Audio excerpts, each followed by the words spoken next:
would have Fish put definitely Kobe on Kobe? there. yeah. Oh yeah, Kobe locks Stop. your point guard down. we Kobe talking would be a about a point different guard. kind of point guard. He's not a We're talking traditional about point we guard. talking about 2001 fresh legs Kobe Bryant with the afro from Man, Philly. man, From he Philly. not from Philly. He from Lower Marion, but he Ain't that I don't know, but I'm from the West no, Coast. I don't know. no, I thought it was the he's same from Lower thing. Marion. That's you know what that's like, and saying it's like somebody saying you from South Central. I'm not from South Central, I'm from Long Beach. See, that's why you saying that. That's the difference. But Oh, But okay. but it's Kobe LA County. would have It's did LA his thing County though. though, no doubt about it. Kobe definitely would have did his thing. I don't know. That's a 7-game series to me. Like they're Who's like thinking okay, O'Neal? nobody got. That's what I'm about to say. The Warriors won't have nobody to stop Shaq. He's going to average 50, and You're Kobe's gonna going to have a average lot. another They 40. won't Now, let if Shaq they're throw all hold them on, let me balls like finish. he was doing. He Kobe, wouldn't do Shaq that. is going to average 50, and Kobe going to average 40.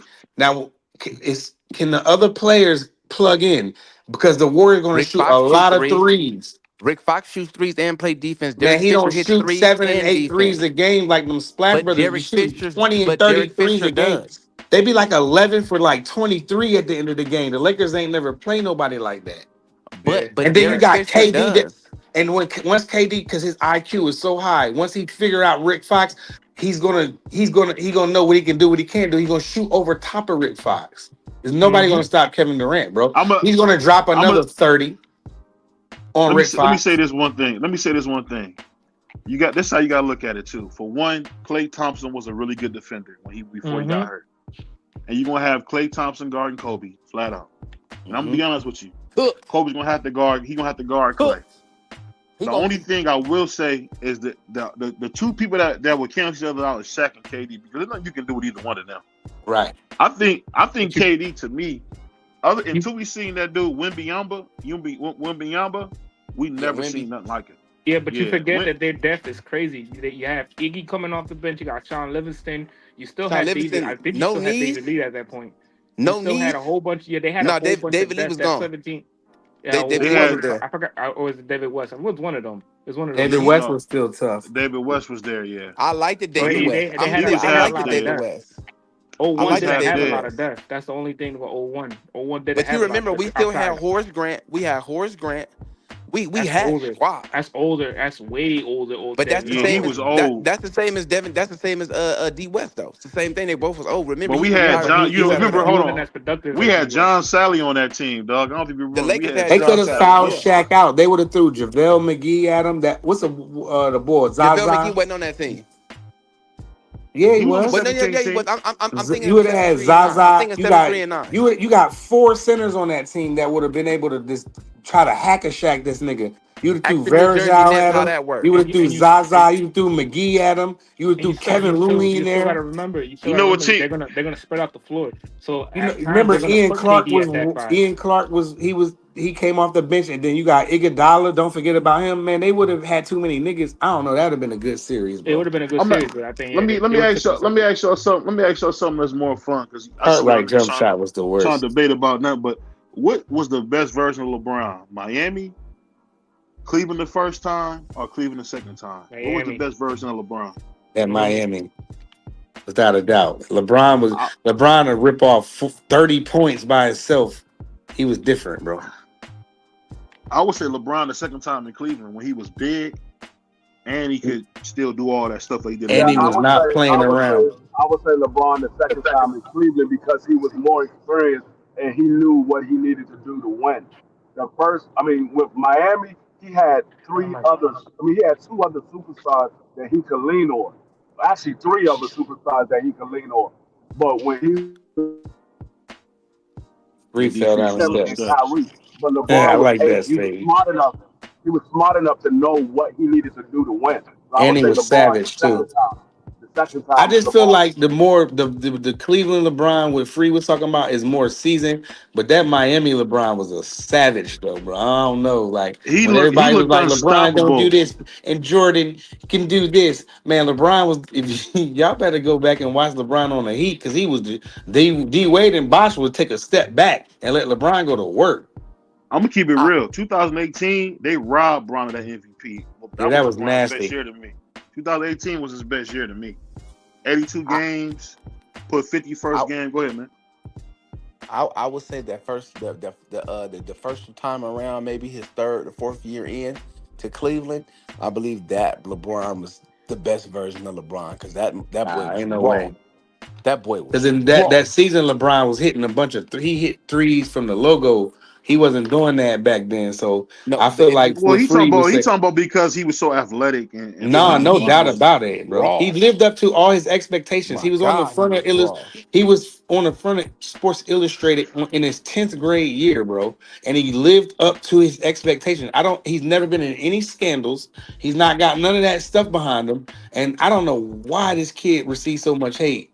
But that's what happens when you the king. You know what I'm That's saying? when it happened when you're young, black, and talented. That's why he's young, black, and Hey, but talented. I ain't gonna lie, that LeBron thing with Delonte West, man, that stuff was crazy, bro. I don't know if that was That was real. wild. No, That was that was wild real. work. But It that's was real. LeBron mom being a little young. She still looked good and felt, them young boys, you know what I'm saying? Delonte's a savage too. LeBron, I say this: LeBron's mom is pretty in real life. It's Hell not, yeah, that's what I'm trying to say. So I you talking mean, about LeBron mom? Like any nigga would have did that just to say Hold he on. did that. Side note, though, real fast, I'm gonna tell you who mom is super fine. I'm talking about out this world fine. I know what you're gonna say. King Von. Yes, indeed. Well, that's some work right there, Man, boy. she is some old cougar work. I That's knew you some was gonna work, say that. Yeah, boy. I knew you was he gonna said say that. King Von the rapper. His Yes. mother is Rest man, in peace. you better go Google her. Do your Googles. My God, that woman fine, And she boy. dressed like she 20 something years old, and that make her more bad to me because she's an old cougar, and I know she my age because her son like my son age, and I'm like, so I already know what type I time. thought L.A. Capone's mom was bad, but that was me. BVO, Coke bottle shape, BVO. Man, the King Von got the baddest. I don't know though. Ice Spice cougar mom is kind of baddie if you like Y'all light going skin girls. crazy. Y'all Yeah, I'm in going the light crazy, strip. man. I'm But in the light boxing, strip. please. But no, but like I said, like Klay Thompson and Juan said that before his ACL dog Who's better? Who's better? was a Who's better, lockdown Clay defender. or Reggie Miller? Who y'all think is better? Clay. I'm gonna say Reggie. I'm gonna say Clay. I'm gonna say Reggie Reggie took a team because to the Clay finals, man. But Clay because Clay couldn't had defend KD, like Clay had Reggie, Steph. like Clay. Reggie couldn't do it. Go ahead. You Man, have because to. KD had Steph, KD had. I mean, I'm sorry. Clay had all that talent around him. You feel what I'm saying? And Reggie, can we name at least 4 people on Reggie Miller team? Let's just say 2 more. It don't matter. We talking about one on one. Like who's a Oh, I better got player? Reggie. Like I got Reggie all day. I I don't. got He's a Reggie. Clay Thompson's a better 3-point shooter and a better defender and just an all That's Hell not around what the no, better he's record not. book scorer. No, say. he's not. That's not He's No, what he's the not a not. better record book 3-point. say. No, he's not. He's That's not a not No, what better he's the not a three record What? better book three. say. No, No, he's That's he's not a not not. what better the Does, 3 record point book shooter. say. The only does he thing So get Klay hotter? Thompson, the only thing Klay Go ahead, Thompson Free. had over Reggie Miller was defense. That's the only thing he had over That's a Reggie Miller fact. was defense. That's it. well, That's a Reggie Everything Miller fact. else, sticking guys named everything Michael else, Reggie Jordan. Miller was better. Everything else, But Reggie Miller was better. But look, but wait a Man, they minute. used to Reggie Miller Reggie used was to get his sticking guys ass like Michael busted. Jordans. Like you ain't never seen Klay Thompson sticking on Michael Jordans, and he had a What are you hard time talking sticking about? Kobe. You talking about now if you talking about Reggie offensively, I feel you, but man, Mike Mike used to was get Reggie cooking 50. him Mike was I'm, giving him I'll 50, say, man. right let me say it easily. again. Let me say it one more time. Let me say it one more time. He had to stick dudes like Michael Jordan. Like ain't Clay had to nobody like Michael Jordan guard that Clay had to stick. I'm not talking, Kobe okay, Maybe bro. Bryant. That Bean. doesn't make him a Maybe better Bean. defender. I said Bean. I said Bean. Wait, Okay, I Kobe? didn't hear you said it. Yeah, Kobe. Yeah, yes, Yeah, Oh, yeah, Bean. that's Yeah. true, Kobe's a man. Bean. different kind of defender. Kobe is a better defender than both of them. No, no, no, no, no, no, no, no, no. We not saying that. I'm You saying talking that about the having guys that Clay he had had to to guard Kobe, set guard. Yeah. but I Man, think Clay Clay was an the way all defensive. Clay Man. having Oh, to guard wow. Kyrie, man, the way he guarded Kyrie, I think was special. They still won that title over those dudes. What are you talking about, BVO? What But you it would talking have about? been worse. It would have been worse. It would have been worse if it wasn't for It Clay, is worse bro. when you come back from 3-1 and you got the best record Well, in the league. It is worse. man, they had LeBron. That was the ultimate stopper. They had LeBron. LeBron What didn't them make the niggas do? shot Kyrie Irving did. What are we talking about? But you got to remember, but he made the block and he hit the free throw to seal it. BVO. And Clay You can't BVO. do Thompson this has with me. multiple, like You can't Stop do over this 8 with talking. point me. Stop talking threes in one basketball. game, bro. BBO is a basketball. I'm a sports savant, man. Like I said, he got the block Oh when my Kyrie hit God. the shot. When Kyrie hit the shot, who made the free throw? LeBron. The But you know last who really wasn't. I'm gonna tell you who the really unsung hero was my man Kevin Love when he stuck Steph Curry at the top of that key and made sure he didn't get a good shot because he could have broke our hearts that night, bro. That was on you saying Father's Day. R? I That was thought you was a special. Laker fan. What you mean R? Are you a Laker I'm fan or talking about not? in Cleveland. I'm in Cleveland, What man. are I'm a you? Lakers fan. You missing what I'm saying? I'm a Lakers fan, but when the Cavs in, I'm gonna show some love to the Cavs, bro. I've Well, been you I've was been a from Laker fan Ohio. before you've You been from alive. Ohio. You, Yeah, I've nigga, been a I'm Laker older fan than you. before What are you you alive. talking about? I've been a Laker fan since '95, man. When I went to I've been a Laker kindergarten, fan my whole and I life. got I had no other and I got choice. my and I got my first Magic Johnson jersey. Shout out to Magic, because we Do, had the fat Magic with Nick Van Exel, Eddie Jones, and Glade Divac. do y'all I remember. remember? Do y'all remember the old? Do y'all remember when they had the Lakers players at Burger You King with breaking the up cups now, and all brother. that? You Damn. Say one broke more up. time. Say what you said again. Am I good now? Am I good? Yep. Now you good. Yeah. I said, y'all remember them bobbleheads that they had from Burger King, and they had all the cups with like the Lakers looking like cartoon characters. Y'all remember Yeah. that? Hell yeah, Yeah, back in the day. Yeah. that's how old I am. Yeah, I'm there for that. I'm that type of Laker fan back then. So you were born in what 80? What 87 I was born in '85. or 85? Okay. Yeah, Yeah, 85. that's crazy though, man. I remember my favorite thing about them early Lakers team was they was a lot of fun. Before we got Shaq, that was like as a little kid watching, that was a lot of fun, man. Nick Van Exel with that raggedy little two-step. that was Nick Van nice little Nick the Exel was fun. Quick a was one of the problem. best point guards ever, Nick the bro. Quick was a problem. What are you talking about? He was a He problem. only went left. That's all he did was go left. Hell And he no. couldn't Nick will give you buckets. Are you crazy? look. All And the Nick did was go craziest left. buckets though, craziest. This the only dude I know that hit a triple backflip and still toss it up and make it. Nick the Quick, he would cook you, bro. Like he would average like 40 in today's game. Easy to Easy, No, he would score? not. Yes, No, easy. he he would not. would easily. No, he would not. Man, he would average like He 40. he He didn't would even be That's giving how average you Nick 28. was Hold on buckets. on, basketball. hold on. Let me say this. When he was the man, when they told him McDyson Denver, he didn't even average 20 then. So you He gonna was tell It me wasn't cold dudes as would blooded. easy barely as the average score 20? it is now. I just seen teams put up 130 and It was 140. You didn't just him see and that. McDyess back then. It was just him and McDyess in Bro, Denver. back in the That day, was the supposed to score be was his team. 98 to 85. You know what I'm saying? Now these boys be putting up 130. They all shoot threes. Everybody. Nick would have gave them Man, buckets. You know how many opportunities Nick would have been able to work on? I'm just gonna shoot threes. His passing, his crossovers, getting to the basket downhill. Man, Nick the Quick was that guy, bro. You wildin'. man, And he y'all, you had can't. size. This He'll thing I'm bully a gonna tell lot of you. these point guards. You can't go off what he did on the video game. It's like when people play with Michael What? Finley and he would You dunk seen it like in Jordan real on the game. life. I'm just telling y'all, man. Y'all niggas going off what he did on the What are video you game. He talking was about, giving bro? buckets in real life. You probably was picking the Mavericks because Finley dunked like Jordan on there. Um, Y'all remember that on the video game? Yeah, Michael See, Finley dunking hard like this is that. what you have to look at, BBO. When you look at the players from back then that was averaging 25, 28, 30 points in today's Yeah, game, and realize back then there was more defensive plays being called. Now there's not defensive plays, so there's more opportunities to score. So when you got guys that was averaging 28 points back then, they're going to be averaging probably somewhere between 5 to 10 points more because now the defense is different. They can't do but the the hand zone. You check. don't think they the don't zone would play hurt him none. back? The zone wouldn't hold him back. They No, don't play no no. defense. The zone. I think the zone changed the game because as soon as when Allen Iverson was doing that corny little thing where he had like come off that post like a doggone running back and dart to the hole, all of a sudden they stopped doing the one-on-ones, man, isolation. I think the zone has made the players better because one-on-one, you seen Carmelo dominate, you seen Kobe dominate, you know who really would Dirk, man, used to be a scoring machine. People forget about Dirk. Really, to tell you the truth, when I see KD, I see a better version of Dirk, in my opinion. Because that's exactly who he played like. He a way more polished version of Dirk. But that, you know who else was nice? Chris Webber.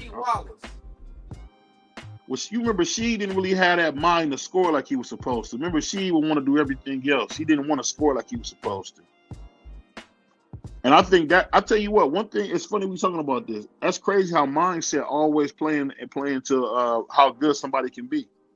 Because Kobe had the mindset to be an all-time great when his talent didn't say so, because I thought he had a way better career than Vince Carter. And I feel like Yeah, Vince Carter came in with a for sure. three, came in with the 50-inch hops. I mean, Vince had everything and he really did nothing with it. Vince Vince didn't stopped being hit an threes all-star at when he 30. first came in the league. when he got seasoned, he started being able to do more. Because when Vince Carter was a freshman in UNC, he only averaged 4 points a game, but we wanted them to put him in a game because he could dunk. Like before the game, he would do dunks. We knew who he was. You know what I'm saying? And going to them games when I was young, by the time his sophomore year came, we all saw Vince Carter in the summertime before a lot of people got to see him. And when the world got to take a whiff of Vince Carter his sophomore year, his junior year, man, he was unstoppable, bro. He was washing dudes back in the day. Kobe Bryant was way better than VC. Way better. Yeah, no doubt. I'm talking about the that's talent not open for discussion. But let me ask you this: how good is Ant-Man in your opinion, Insane? I love Ant-Man is top of the top. I love Ant-Man. I love his game. He scored all 5 levels. Ant-Man is him. Mm-hmm. I think when they put a team around Ant-Man, it is over for the league. It's over, bro. He's the best in the league. I can't see nobody better than him. Besides, Wembanyama's brother. Wembanyama's he don't guard. Who don't guard? I seen Ant-Man lock things down. What you talking about? At least Ant-Man, he's one of them throwback players. He wants to guard the best player. If the matchup is right. Let me say this. You can't mistake a willing defender for being a good one. Because I think I'm gonna tell you what I'm saying. Steph Curry is a willing defender. That's why he's getting cooked. Yes, he is. He's willing to defend anybody. He just get cooked. Man, stop. That's what I mean. Tearing him up, boy. You wild. That's why I said. You know what I mean when I said that he attempts to guard you. He just can't. That's why I say he's a willing defender. But for me, guys like what's that dude's name? Like Gary Payton, Ron Artest. To me, I don't care what nobody says. I think Ron Artest is the greatest on-ball defender of all time. That's my opinion. I think Scottie Pippen is. Ron Artest. I think Ron Artest is right there with him because Ron was stronger than Scottie. Pippen needs to lock down the best defender. And keep in mind this. Ron Artest showed the best offensive player. Game too. He can score 20 points a game too. Did y'all forget about guys like Bruce Bowen when y'all get to talking like that? You know who Bruce Bowen is?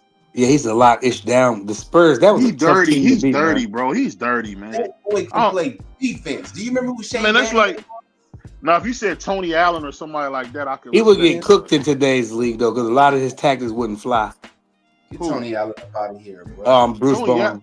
Hold on, that's the dude. Your boy Kobe that you love said was the Tony best Allen was one of the best defenders in our lifetime. We lost in 08 because of Tony Allen, bro. You forgot when he was smacking.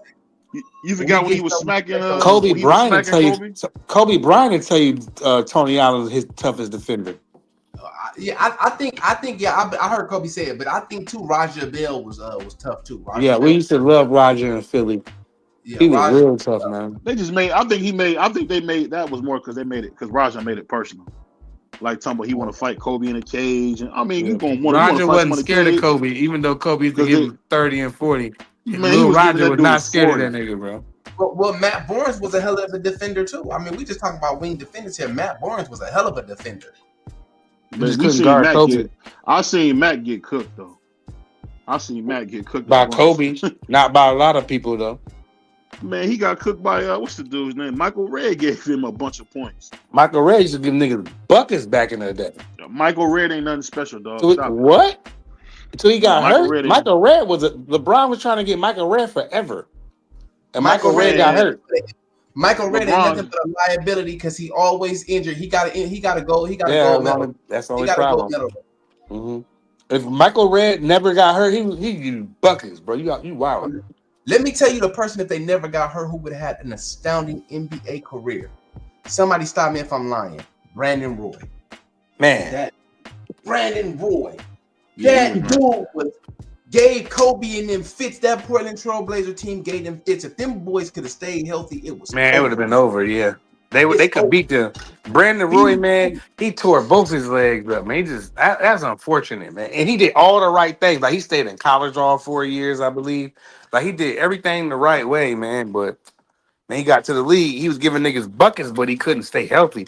Every time he turned around, he was on a Do you remember that 09 and 2010 team? Do you remember they had the starters and they had benches, and the dude that they had like the 15, 14, 13, 12 men, they could have played on other people's teams. Mm-hmm. Them boys, they had too much talent. They couldn't find minutes for all them guys. They had way too many people. They had talent, but I'm gonna tell you where Portland messed up at.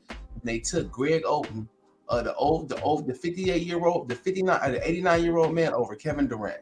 But they needed a center though, so I understand. You can't say that though, man, because you see Greg what he Oden did was to a Joe bad Kim. dude, Hold man. on. Let me say this. You see what he did to Joe Kim Noah and Okafor and Corey Brooker, man. That Florida team, and they had Corey one Brewer. back-to-back national champion, Corey Brewer. That's what I said. You said Booker. Corey Brewer. No, I said Corey Brewer. And what was the name? Joe Kim Noah and Al Horford, man. He dominated that team. Yeah, but he had knee issues then. Kevin Durant was killing in Texas, though. He was killing. They thought his knees were. They thought. He had an elbow injury or something because he was shooting with his left hand or free throws. They thought Kevin Durant wasn't going to be big enough. This before the NBA changed. They got a 6'10" dude who ended up becoming 7 feet tall, who was like 200 pounds. That's what that was. If that. I mean, the slim. He honestly, tell you the truth, that's a dude to me who became better than I ever thought he would be. I never thought Kevin Durant would be that good. Well, I knew he was going to be that good because he was tall and he could shoot.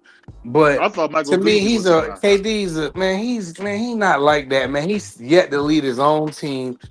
He jumped on the Warriors bandwagon. He got 2 rings, dog, and the team that he got 2 rings with, they already won before him. They didn't need him. And then he went to Brooklyn, and then he said, "Give me Harden and Kyrie." What happened with that? Nothing.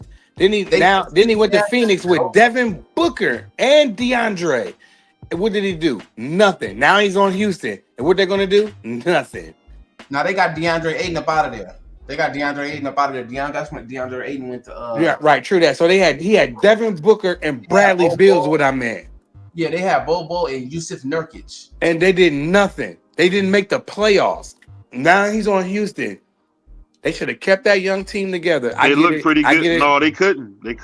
I get it. That young boy is too. The dude that got the dude that got his tongue pierced and stuff. They had to get rid of that dude, man. Yeah, what's his name? Drea. He got the Cougar Drea. Yeah, he got her pregnant. The one that painted his nails. Brown skin cat. Yeah, he was pretty good. I like it. Nah, he ain't good. He good. Sometimes he give you 30. Man, he give you 30 like 5 straight games. Then he will score like 4, 9, 11 for like the next 15 games. What's that kid, man? He'll bang on you though. Yeah, he'll definitely. I can't remember his name, but I got his face. He got traded with. Yeah, that says it all. That says it all. I like the boy he got traded with. Light skinned cat that came from Memphis. What's the boy named defense? Dylan Brooks. I like Dylan Brooks, bro. I like him, bro. I like Jalen Green. There you go, Jalen Green. There you go. I like the Green though. Green had offense and defense. But I just said he'll give you like 30 for like 5 straight games. Then next thing you know it, you won't see that nigga for a month. That's the only problem about him though. He's like one of them dudes that he's gonna be really, really good, or he's not gonna do nothing. Kind of like JR. JR would be like an all-star at times. But then you won't hear nothing for JR for like a month. Like what you do for the last 30 days. And you go look at his stats, he would shoot like 2 for 9 and threes. He'll be like 3 for 4. You know, he'll be what it is with JR is simple is that because he can score, you overvalue him. That's all it is. Well, no, what it was he forgot about his athleticism and he just started shooting the game of threes. Because JR will dunk on you. I don't care who you was, JR will highlight dunk on you. And he forgot how to use his athleticism. And JR came straight out of high school too. Yeah, JR. I think JR is a waste of talent because he should have been. No.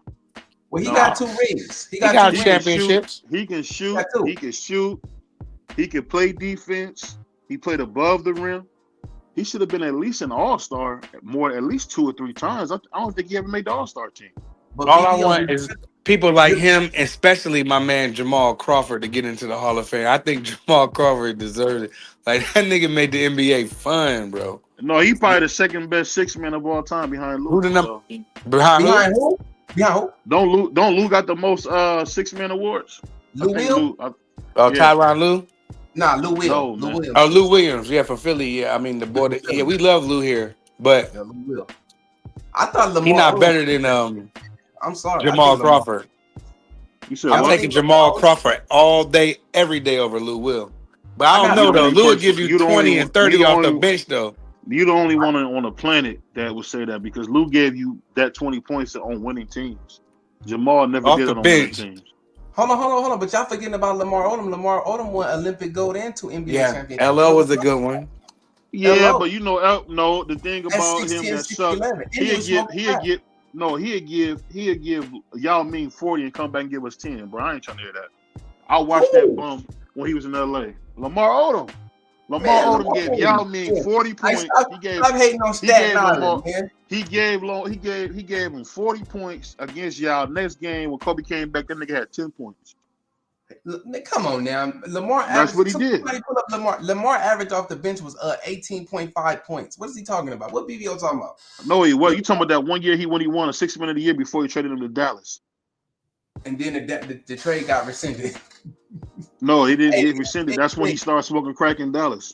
Hey, don't do that. Come on now, BVO. That's what he did. That's what he did. Don't do that. This is a family show, brother. Don't do that. Hey, we talking about a dude. That's what he was doing. He was smoking drugs.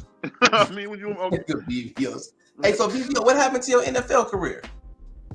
I always hear you say you got drafted. What happened? I wasn't good enough. You wasn't good. What you mean? BVO got hurt.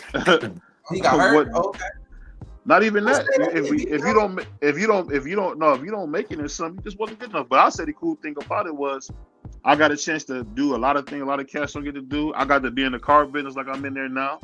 Right. And now I'm in something even better. I'm a sales manager doing semi trucks.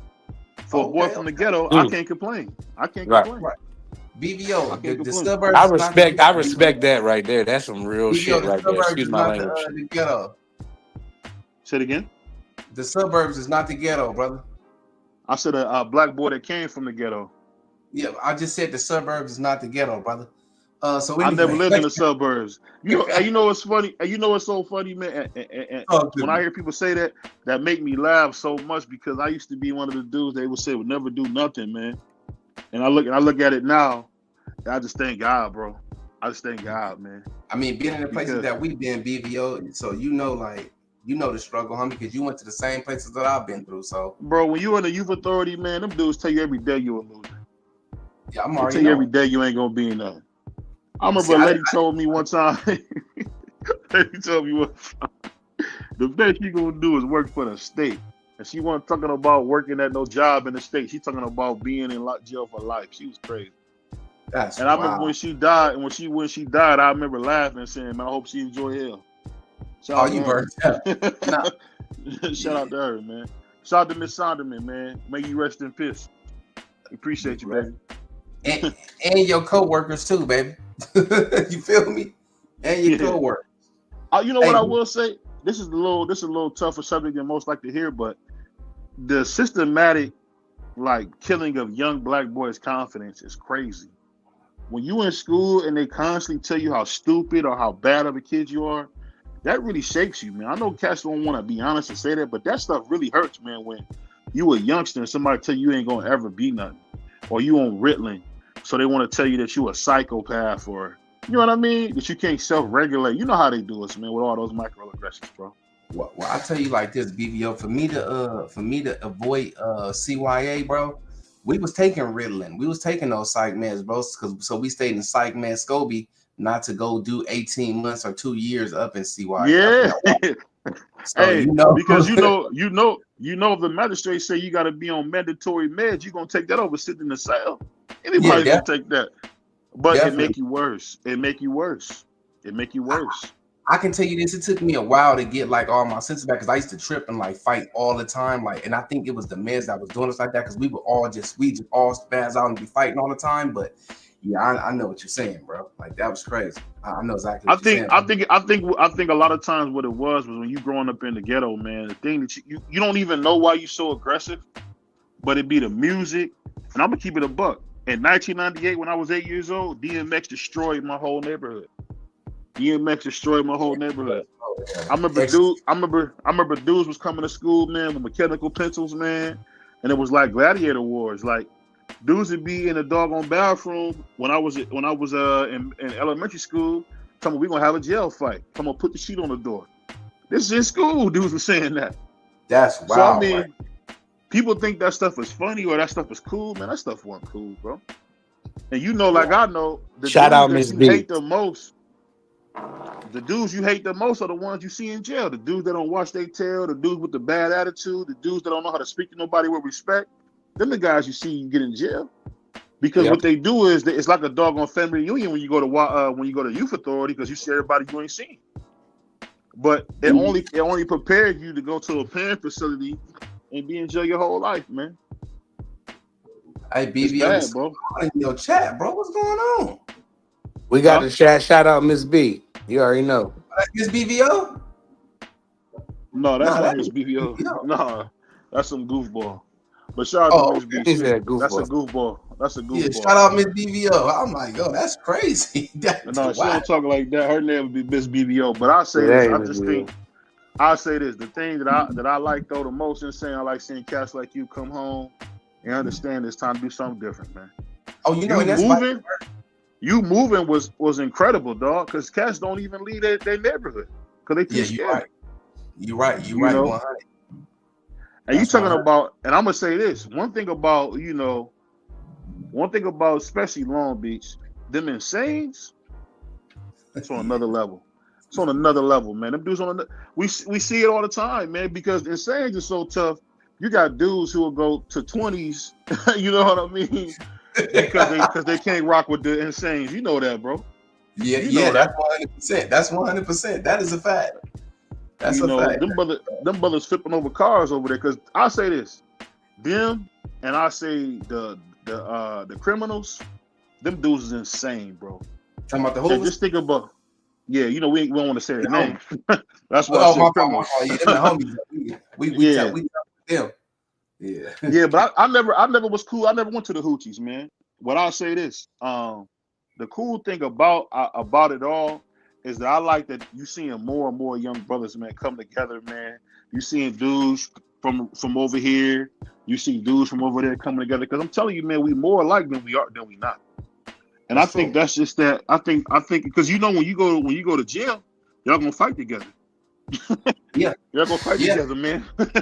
So ain't no need to come out on the street. And one thing I learned, especially when you be around enough people, the blue side fight each other so much anyway. If you think about it just be mainly blue versus blue, man, over there. That's the main issue. Well, that's definitely the main issue. Yeah, that's definitely a fact. And even in Long Beach, it'll be blue against blue, but you also got the people on the other side, the ones that eat tacos and burritos. Yeah, that's a problem too. You know what I'm saying? But it is what it is. And they sit back and laugh, bro, because we eliminate ourselves. And the thing that's so funny about it, man, and I'll tell you this thing that's so funny about it.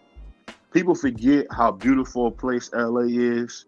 People forget how beautiful a place South Central is, Long Beach. People in Compton was a doggone suburb, man. That's a fact. It still got horses and ranches. That's what Granddaddy Bush graduated high school in Compton. That is a fact.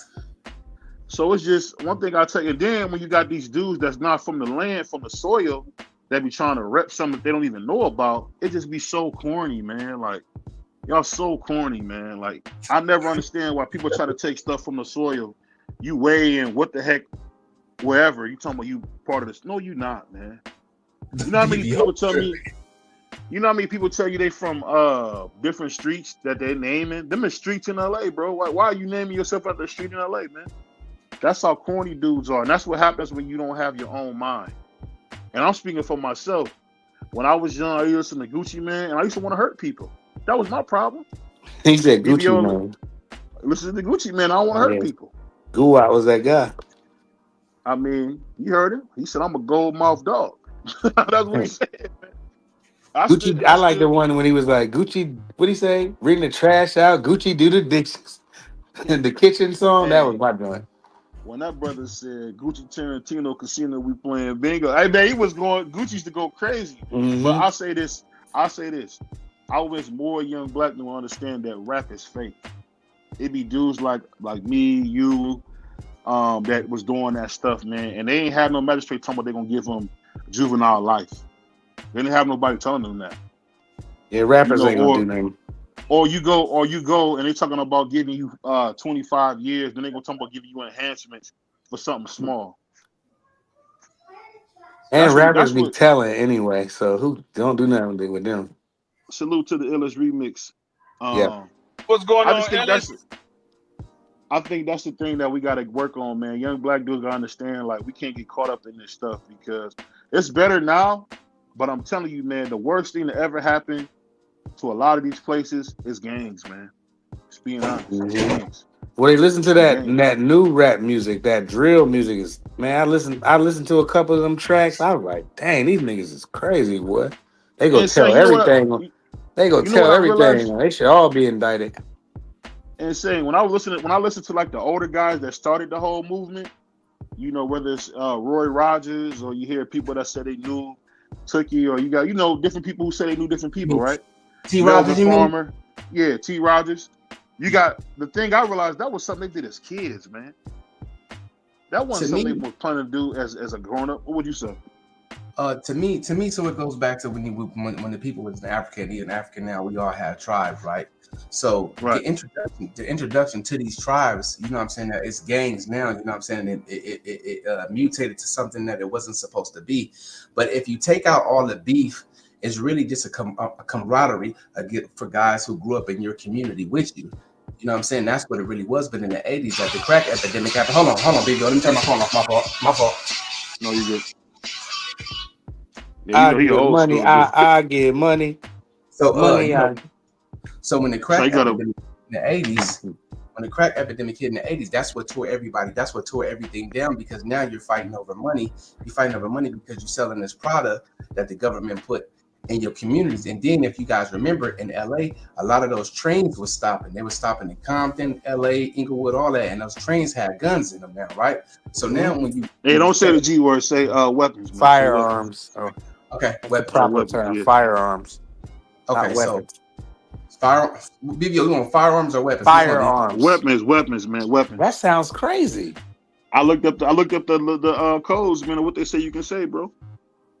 Okay, so weapons. Okay, so when the weapons was being found out, when the weapons was being found in the hands of people that's fathers that them been locked up, because remember, they was taking the fathers away from the home, and this is when the introduction to welfare and all that kicked in. You know what I'm saying? And the government took the WIC program from the Black Panthers. So now you had to kick the black father out of the home. So when the black father is kicked out of the home and he's in prison because they was blocking us up just for being black, you got these young men being raised by their mothers, right? So then where do we go to get manly? Where we go to get our male figures from? We're going the streets, where these guys were misled as well, because it all started when everybody was kids. So you got the blind leading the blind. We're all misled, and then our fathers are away, right?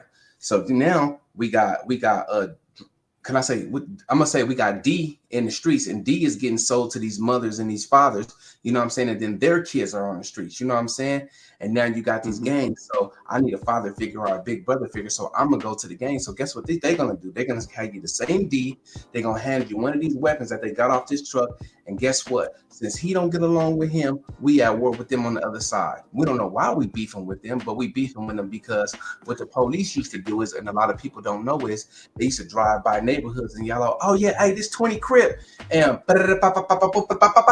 so now you not knowing that the government did this. Now you're going back over here handling this business, and they're coming back, and now it's just a one big war. Once plasma is spilled, everybody it's an unstopping war. It's gonna be body for body after that. That's why I stayed away from that down North Carolina. I didn't get involved in none of that gang. I think I'll say you're not this. about to hold on real quick, BVO. You're not finna whip my behind just to tell me we friends. And then you got my back. Like, it was certain things I was like, I'm not finna do this, but I was cool with both of them. You know what I mean? Both of the brothers, or both sides of the brothers. But see, I stayed out of that war. The reason these down south, New York, other places got us because of the movie Colors. People don't realize that movie Colors changed everything. Showing that lifestyle. And I'll be honest with you, man. For whatever reason, especially in the black community, there's an obsession with just evil. And you say, why you say that, BVO? Because I'm from the Midwest, and I know where that drill music started in the Midwest. And the way these guys are so like attracted to evil music. You ever listen to King Von? It's demonic. It gets you. Hold on, we got mute. If you're not talking, mute up, bro. I don't want to have to keep trying to find who did what. But you listen to that music, it's really good. Or even Pop Smoke, it's good music, but they talking crazy. Yeah. The Like I beats knew it are was good. talking I crazy. think you like the beats more than you like the When I actual heard, lyrics. when I used to hear the game talking about he dropping napalm and he doing this and that, I'm like, dang, you talking about Yeah. hurting blacks, dude? The But thing you are they've is been see, doing that from the the beginning reason of time. I'm gonna tell you why I have a different perspective than most everybody. Is because I listen to a lot of 70s music and I read. And like when you listen to these 70s music, I'm gonna keep it real with you, saying it'll confuse you to think that it's still like that. Like when Pop was saying stuff like Marvin Gaye used to sing to me how being a black was the thing to be. They got a bunch of songs about. They got a song called Miss Black America by Curtis Mayfield. You got the song Beauty Queens. It's just so many different songs, man. Like Love You on the Inside by the Temptations. It's just like I don't know what happened, man, but something clicked, man. And I'm telling you, the demonic stuff seems to do so much better than the non stuff. It Just like when always you go did. to the Carolinas and stuff, and you got all these people repping the blue or the red. It's like, yo, Mm-hmm. y'all supposed to be down here farming. Why y'all worried about what they doing over there? You got to remember, Because, BVO. Every state got a city, but but no, in people Durham, move. No, back North people Carolina. migrate. People Yeah, migrate. no That's what doubt. it Like is. when the Jamaicans came down to Durham in my city, when they came down, they completely took over because Well, they was from New York, and a they're lot of people was. So what happened was the gangs, the one that ran them up. I don't want to say they ran them up out of there, but the gangs they didn't understand. Like you know what I'm saying, you could deal with this person, deal with that person, but you can't have them all in the same room. Something gonna happen. Mm-hmm. And when they realized that, the either the big ones got they checked or they got up out of there because they didn't understand the politics of the brothers. I'm not gonna say the two gangs' name. We already know what their names is, but the two brothers, the two sides Talking about had Pepsi. different. You talking about Pepsi and Diet Coke? Right. They had exactly. They had different politics. And what happened was the New York people from down there, they thought because they talked different that didn't affect the brothers, the Pepsi and the Diet Coke. Like what you said. The Pepsi and Diet Coke stood on business. And then like the man, I don't want to say the names, but certain brothers was not I going for got remember. certain I stuff. got to remember. Everybody don't be like tactful with me and how they talk. I'll say it for No, you. I like that Pepsi and Coke. I like Pretty that. much. When That's a you when great you when you analogy. coming down, when you got Pepsi and you coming down, everybody's drinking Coca-Cola. You want them to And drink Pepsi. But what I'm saying is very simple. I'm saying that as a whole in our culture, we tend to always celebrate negativity. We tend to, yeah, idolize it. I'm gonna tell you this: you go to LA, they talk very rough to each other.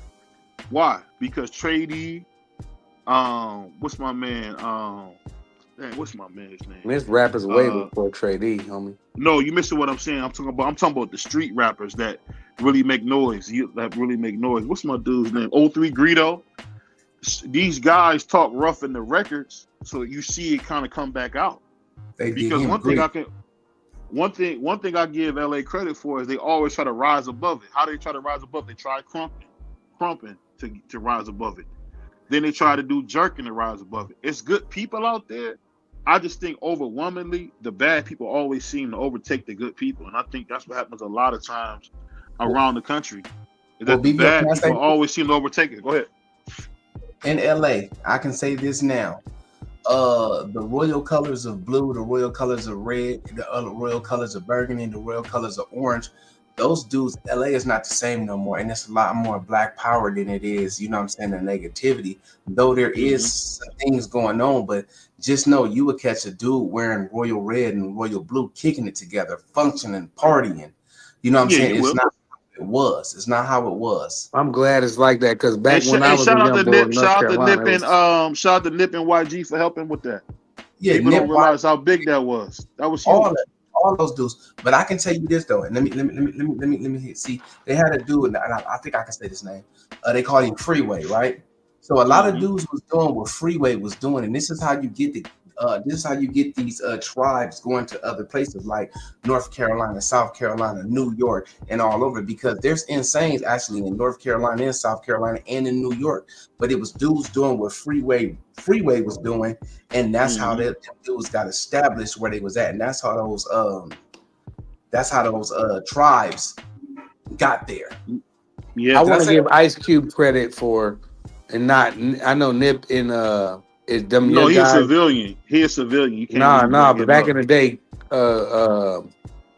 what's the boy name? Dub C and them. Yeah, Not Dub so C much and Cube Mac.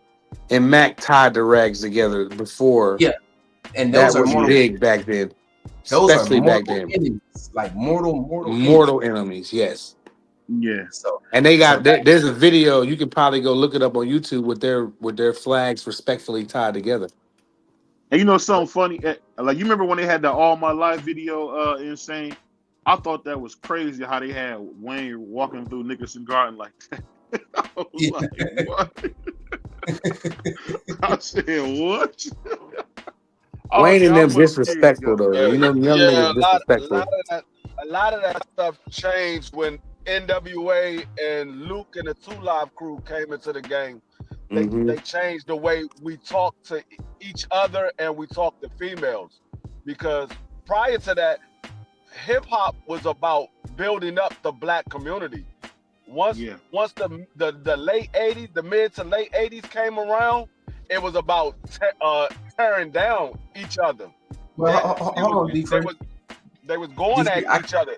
Yeah, because the West Coast rappers was living, they was rapping their life. Let him finish because you got a good point. Go ahead, Free. NWA on each. Oh, my bad. Go ahead, D3. My fault. No, I just, like with the NWA, they was going at the police, but they was also going at other people in the community. They was going at other black people in the community. So when they came around and Luke and the 2 Live crew came around, we started talking different because prior to them coming into the game, like somebody said, I believe somebody said it yesterday yesterday. It was peace, brother. How you doing? Or whatever have you.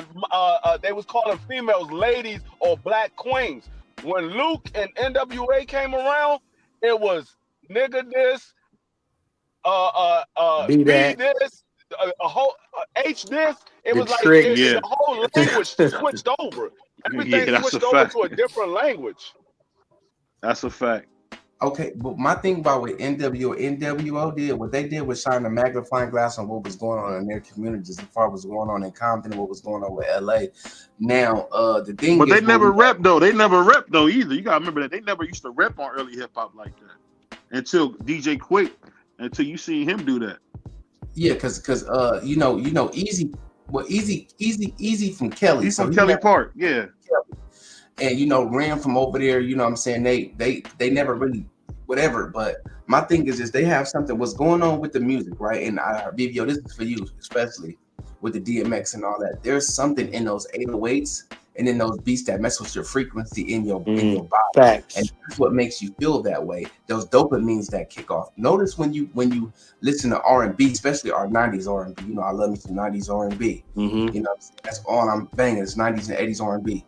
It makes you feel different. Make you feel good. The vibration in your body. Speaking of vibration, you ever seen them Travis Scott with them Fiend? I like the song. Yeah, but he's a devil, man. You see how people the frequency change? Hold on. He gets no airtime. He's the absolute devil. He gets. I don't listen to that guy. That dude, man, that song makes people. No. Prize, you're not listening. Earthquake. Prize, you're not listening. He's not getting no airtime over here.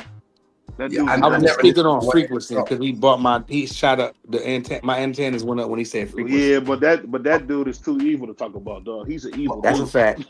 Well, understand, if you play an instrumental, whatever those beats are in that instrumental, the things that you self-consciously hear, sound can get you sick. Just how much, a lot of sound can unalive you. You can look that up. Too much sound can unalive you, right? So you get certain sounds in your system now, it can make you sick. It can make you more upbeat. It can make you healthy. It's the things that you listen to, because it's like if you put water in a cup in a clear glass and you sit it down and you play different frequencies for music, you will see it vibrate in a different type of way. And that's the same thing that's going on with your body. That's how many percent water are we? Can somebody give me that? How many percent water is in the human body? And like 75%. Okay, now like that. Now, mind you, all that's being vibrated just like a cup of water sitting on the counter. from the same music. So that's why so much drama and BS going on. It's in the music. To your question, BVO, DMX, 60%. It's still a lot. You know what I mean? That's a lot, bro. That's a lot. And then, like I say, a lot of these dudes, they don't have fathers or big brothers to look up to. You know what I'm saying? Now, the age of the black man now, if you look up our statistics, we're not in jail the way we used to be. We're out of the system. We're getting diplomas. Our black women is getting diplomas. We're employed. We're not. The population of us are not on welfare like that. We're actually out here in the working force and getting these jobs that we need to. So we're taking a turn. But the major turn that a lot of us are looking for, BVO at that time, I'll probably be 60 years old. But we're actually making millionaires, and our young people are coming up the right way. You get what I'm saying? They're not evil like me and you, man. I'm gonna be real. My daughter and my 22-year-old son, they happy. Hold on, hey, Insane, you want to be funny, but me and you was evil, dude. Me and you wanted to be the villain. I remember throwing hands with my cousin because I wanted to be the robber. We was cops and robbers, and we threw hands about who was gonna be the robber. What you got for us, Brother Bernard? Brother B. What up, fellas? How y'all doing tonight? Going on? Insane end up got us talking about some real stuff. What you got on this, man? He on point. I give him his credit where it's due. You know, that's the one thing I give him credit.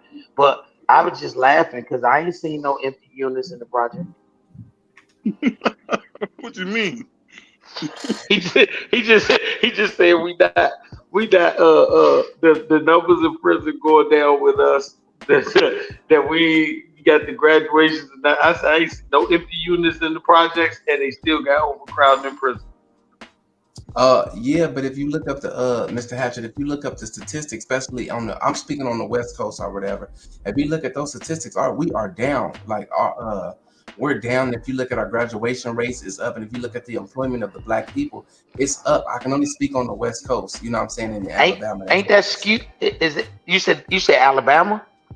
Yeah, I'm in Alabama now, but I can speak on the West Coast because that's what I know. I mean, but ain't that kind of skewed though to say that the black people ain't in prison as much in California when most of the people out there are Latino? If that makes sense. Well, the thing is this: I can only go by the numbers and what the numbers telling me. And me being the inmate that have been to prison several times, as my last time we're going, I've noticed that going through the county jail or whatever, hitting the state penitentiary, our numbers was dwindling down because we were actually getting out and we was actually doing better and becoming better fathers. Now I can only speak on the statistics, and you know what I'm saying. I always say this. This is my favorite thing is we got smartphones in front of us. Let's use it. Let's ask Siri or Google to what is the statistic of black men going to prison in the 80s until now, and you will see it dwindle all the way down. Where did it dwindle down? I'm just asking. Not me stating a fact. Where did it dwindle down to? Is it saying went from 80% to 78%, or is it saying went from 80% to 30%? Where is it dwindling down to? Well, let's say it cut more than half. So if we were 60%, hold on. I can only speak on the West Coast. That's all I'm speaking on the West Coast and what's going on in Alabama. So we speaking on the jail population in California being and on the West Coast being with blacks, we wasn't really that high. So let's just say 40-something%, right? Because you got to factor in Caucasians, Mexicans, and others being the Asians and all them, Asians and all that others. So blacks would have made up 30 or 40-something%. You cut that in half, you go down to 15 to 12%. And I'm just giving you the numbers that we can all easily look up. You said you said it went from 40% to 15 or 12. That's more than half. Yeah, and I just said that. That's almost close to 70%. Well, like I say, if anybody can prove me wrong, we can just look up the statistics, and we can look at the statistics. Look them up and let me know. I mean, like I said, I'm not speaking from a point of a position of knowledge. I'm speaking from a position of let me know. I'm actually asking. Because you're saying it's on. I'm asking because if it's 40% of us in prison on the West Coast, on the West Coast?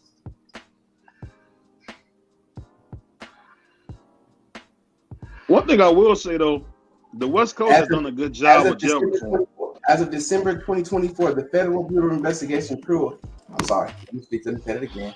The Federal Bureau of Prison reported approximately 157,000 inmates with 38.9% identified as Black in California. Black individuals, Black consist of 28.3% in state prison, a total of 36,000. So we got 36%, right? So when you cut, are y'all hearing me? Yeah. So it's down to 36% from now let me go to the 80s now. Hey Siri. Hey Siri. What was the population of Black inmates in the 1980s and 90s? She's not gonna answer that. Didn't you say on the West Coast for the first one? Or in California? Yeah. You gotta give it the same number. You gotta give it the same California. It came up with an answer too. Hey Siri. Hey Siri. I never used that thing. Prison population. You old. Mm-hmm. Yeah. And plus, you rich, man. Why you need it? You rich. Because I need to know stuff. Black individuals are. Never heard no rich dude talking about what he need to know. It was overpopulated on the West Coast. That's insane, BVO. Approximately 28% population, while consistently of 6% in the state. I don't want all these other states. In Oregon, you gotta text it. You can't be. You gotta text. You gotta type it in, bro. But let me give you these ones though. These statistics say 6% in the state of Oregon, Black inmates. Washington is 10%, and another state, 2% in Washington, Black inmates. In the state of Mississippi's 18%, and it got 32.2%. 3.2% of Black adult population. This part of the high ethically within the criminal justice system. My head hurts with all these numbers. I'm sorry. So that's not a lot. I'm trying to get to. I'm going on what. No. I'm going on what you said about California. California got 40% African American incarcerated, right? 38. So 38% incarcerated, right? Well, you rounded to 40. 38% incarcerated. And if 38% is incarcerated, now ask in the 80s, what was the percentage incarcerated?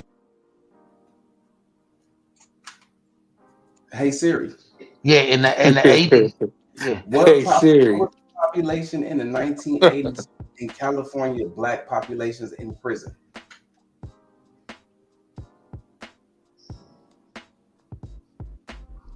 In the 1980s, California population grew rapidly, and Black inmates were disproportionately represented. By 1980, California's total prison population was 24,500. This is what it's telling me: 24,500. They're not gonna give you no accurate. That's 40. Yeah, because it was less people back then, so it's gonna be tough and saying. Yeah, it's gonna definitely be more. Nah, they'll give it to him. Let him. He said his statement was percentage wise. Come on.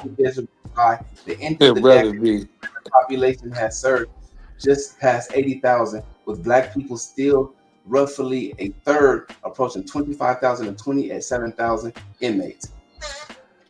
So based on that calculation, they went up, not down. No, that was from the 1980s to the 1990s. That's what you just said. Listen to what you just said at the beginning.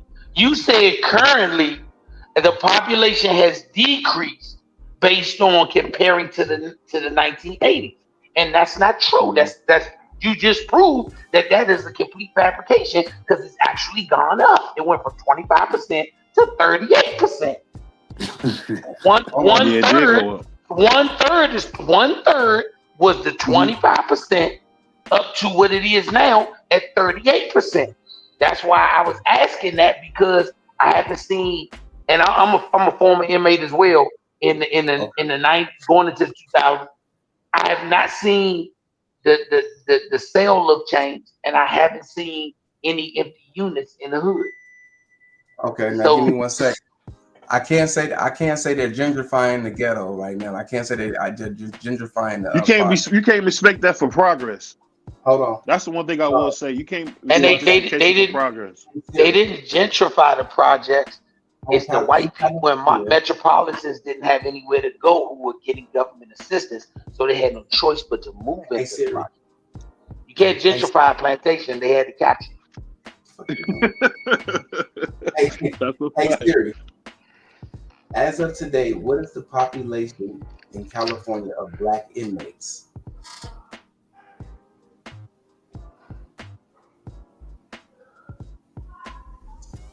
As of why did they say the 23rd? Then they said it gives you 28%. Yeah, man, it's bad. Whatever it is, it's bad. Even at the 28%, that's even at 28%. I'll give it 28%. It still went up 3%. It was compared only to 6% in California of adult. It says compared to 6% in California adult population. Given that Black individuals compares only 6% of California adult population.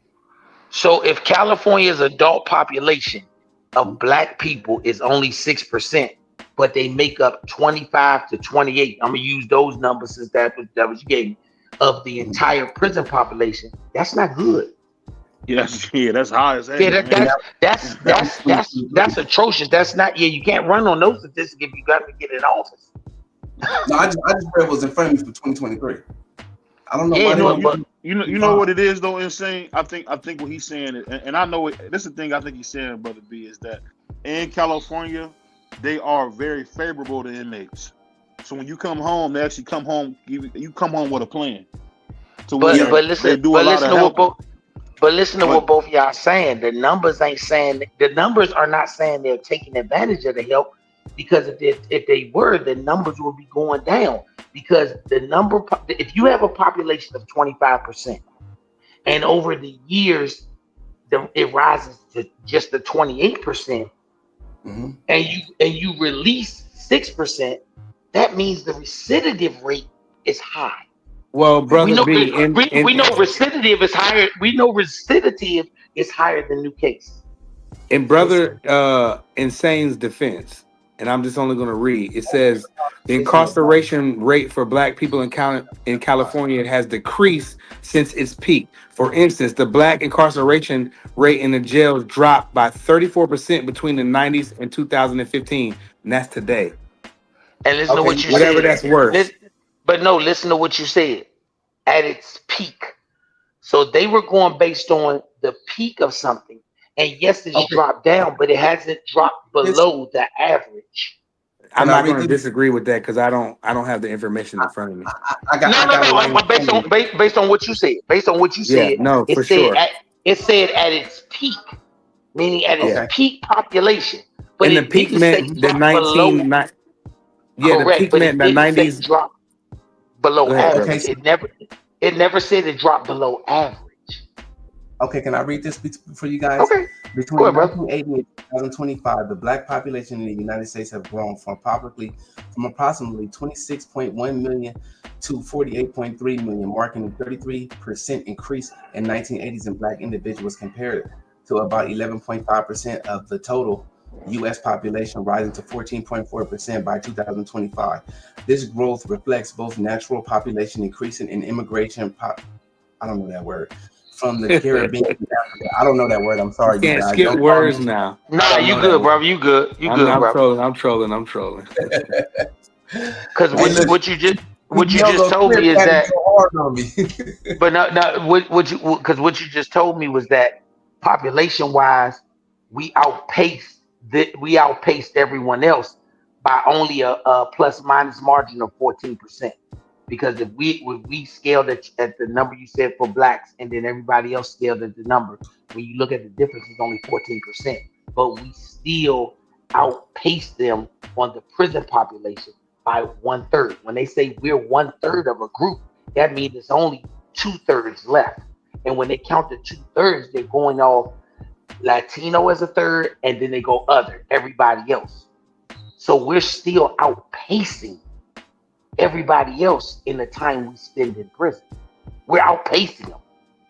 That's what the numbers say. I'm a numbers guy. That's why this is fascinating to me. I'm a numbers guy. Yeah, I hate numbers, but I'm So trying to read this. It said 2000, Coach B was the peak because in 2000 they said 1 in every 33 African Americans in California, because he's only speaking on the West Coast, was in jail or in prison.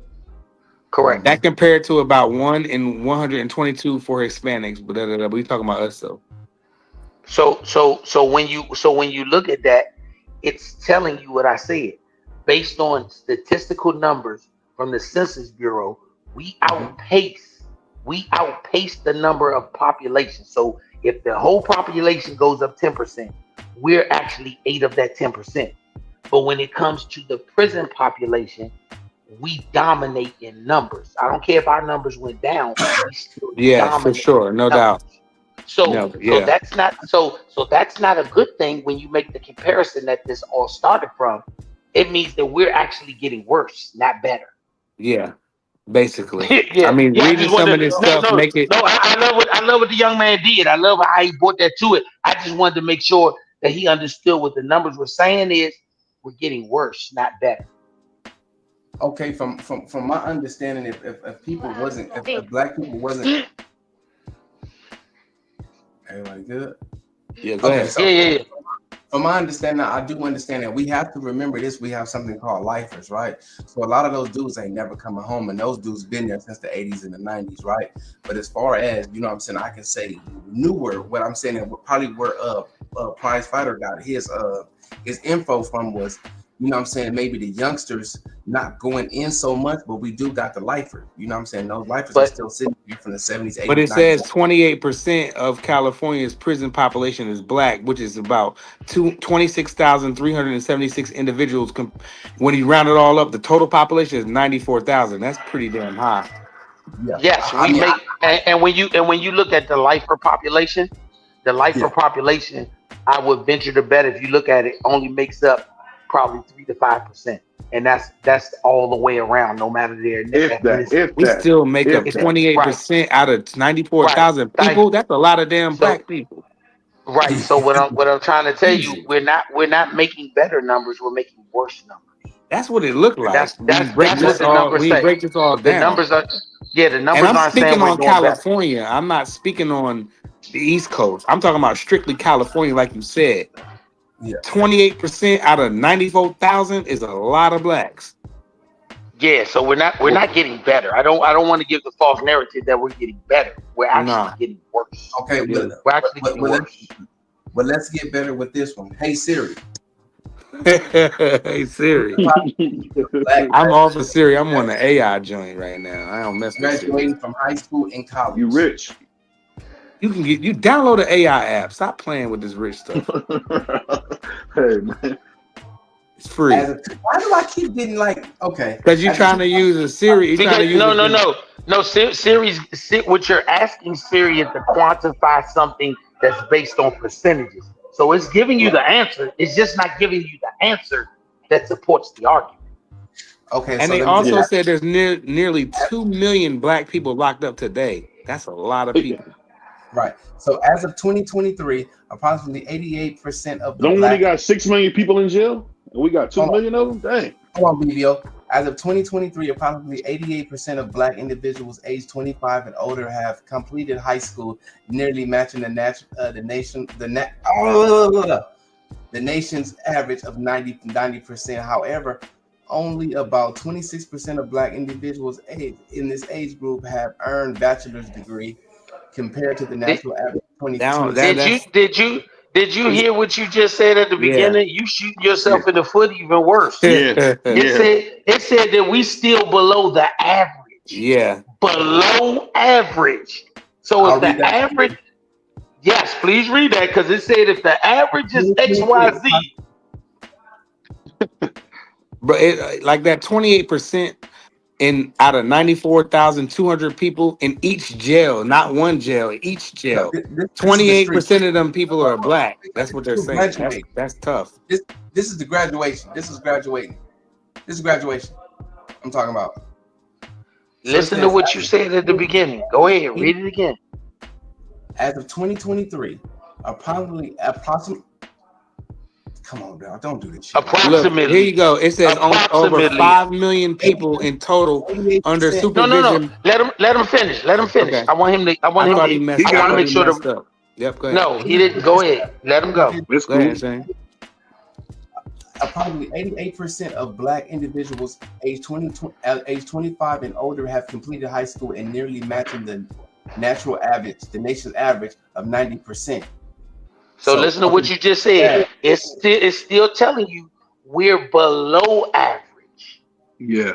It said if we had 88% graduate, but the national average is 90%, then we're still below national average. So we're still below average. Hey, check this one out, Coach. It's saying you got a D, and you did great with your D, but nationally everybody else got a B. Here's the backbreaker. Below. It says over 5 million people are in total. Real quick, only over 5 million people are in total supervision by the criminal legal system. Nearly 2 million of these people, disappointingly, are Black. Mm-hmm. So you got 5 million, and that's a light number. I'm pretty sure it's more than 5 million inmates in the world, or I'm just looking at it like this. The reason why I'm saying are Black, so that means 3 million people not Black, but it's 5 million people, but 2 million of them are Black people. And what's the other 3? That's crazy. That would be Hispanic and white. Yeah, okay, but 2 anybody million who of us out of 5 million Black make up. Let me put this baby on a diaper. The 5 million. 2 million of us make up the 5 million, which is crazy. Yeah. So I know that they always trying to make they try to look for some minute stat to make it look like shit is doing better. But in order to fix a problem, you gotta realize the problem exists. You can't create some type of spec that says, oh, we're getting better, when in actuality, we're getting worse. Because these young boys is out of control right now, so I don't see how it is. It ain't the young boys. It's not the. You know who the problem is? It ain't the young boys. You know the problem is? The problem is they daddy, they grandmama, they granddaddy, they aunts, they uncles. Because let me tell you this part, and I'm looking at myself from where I was. When you talk about selling drugs in a Black community, the only way that it becomes prosperous is when your grandmama and your granddaddy, your aunt, your uncle, and your mama ain't telling on the nigga who's shooting people, ain't telling on the nigga who's selling drugs, because that's their son, they nephew, they cousin, they grandson. When you put out this whole concept of that whole concept of not snitching, that's what's destroying our community. Not snitching is, and let me tell you who. Let me separate these people for you. A person who is not involved in crime cannot be a snitch for telling what's going on in their Not community. a civil, no. And everybody who is doing crime and telling to get out of the trouble of it, those are the ones you label. But you have a whole society that is trying to follow an ethic or a street code, and they not street people. You gotta teach it. You gotta teach it. A teacher talking about, I don't want to deal with no snitches in my class. Bitch, I'm in school. Right. I'm getting an education. Yo, Coach, I had to check my 12-year-old daughter the other day. Let him finish. Hold on, let him finish. Go ahead. I'm telling a teacher that I'm having a hard time getting my education because I'm being bullied or I'm being put in an uncomfortable situation, and she tells me, do you really want to tell me that and be labeled as a snitch? Bitch, you the one that brought up snitching. You the one brought up snitching. I'm having a problem with people in my class. That's where the problem comes from. You got misplaced people trying to live by an ethics system that does not apply to them. When I was a kid, that was supposed to be your safe haven. But now it's an extension of the streets. Yeah. Your mom, listen here, your uneducated mama who dropped out of school in the 3rd grade cannot come sit in class and be a guidance counselor, but then go back outside and walk up the street. And she said, Ray, guess what they said in the school? You know who they said is selling the drugs out here? That's what they was telling the truant officer. How in the hell she gonna be in? Yeah. Come on, make it make sense. You turned the safe haven into a dungeon. I remember, you know what's funny? I'm gonna tell you guys a funny story. I was like 8 years old, and I told that somebody had a knife on the bus, and I told my mom that my mom was young. Man, she slapped the dog out of me. Then I told my grandma slapped her. It was the funniest thing. It was the funniest thing. But he right though, man. You don't get that type of stuff, man, without people aiding you doing that.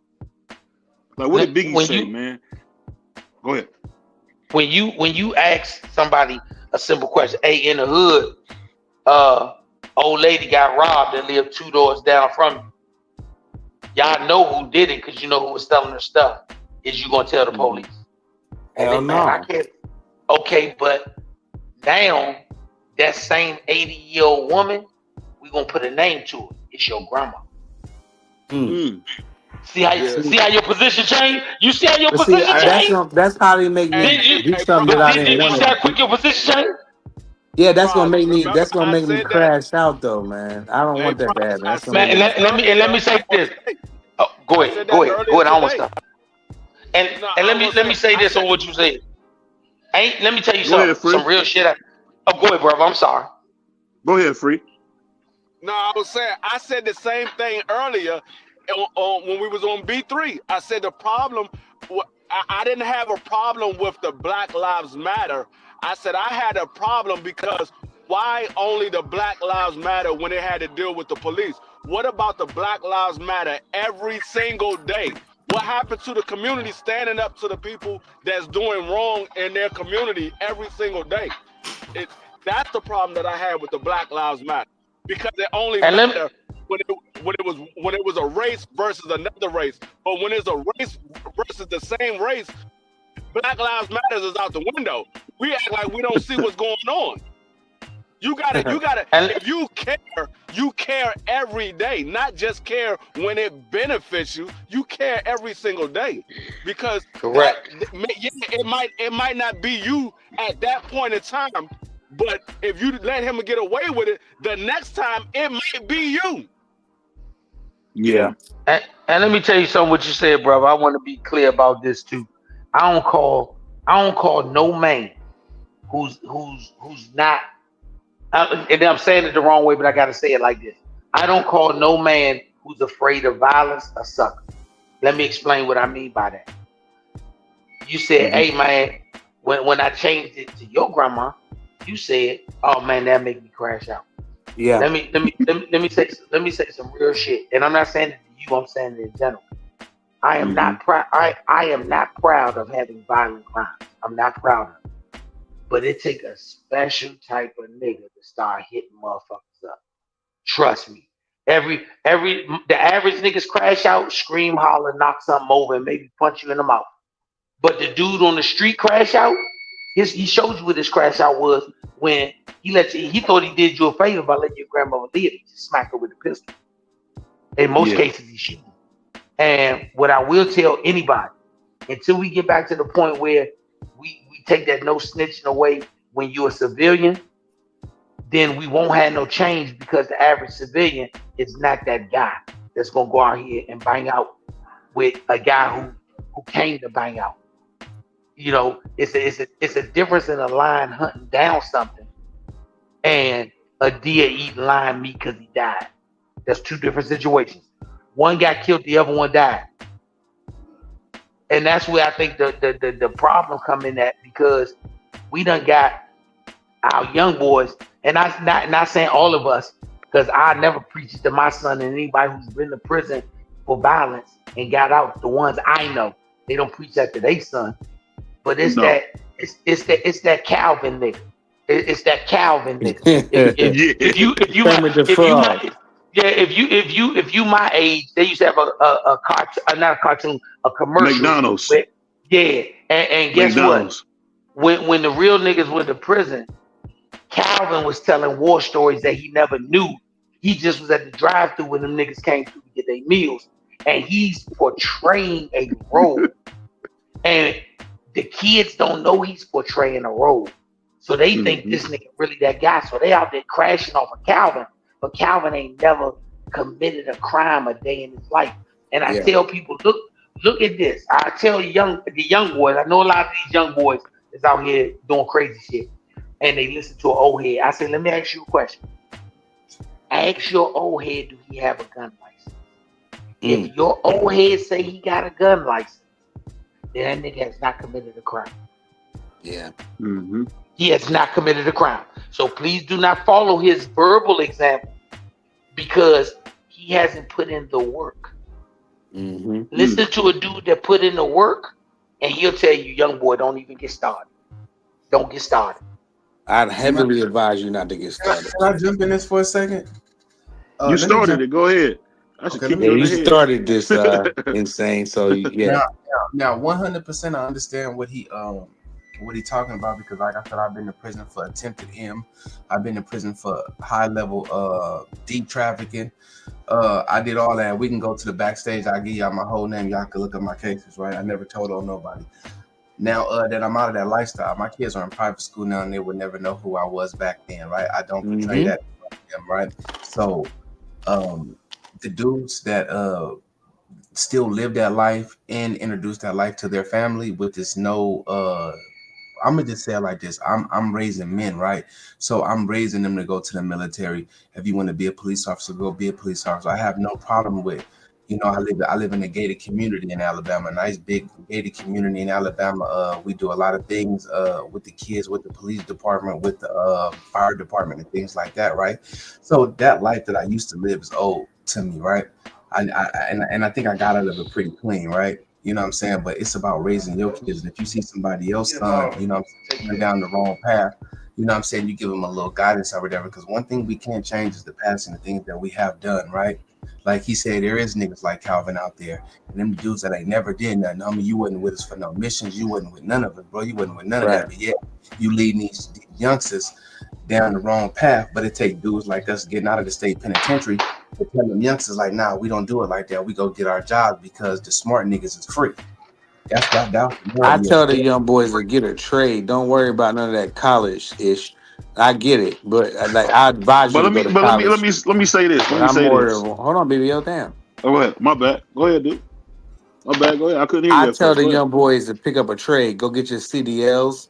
Go get your tanker and your hazmat license. Go become a carpenter. You can join my union to operate engineers. You can operate heavy equipment. We're at the top of the chain when it comes to OPIU.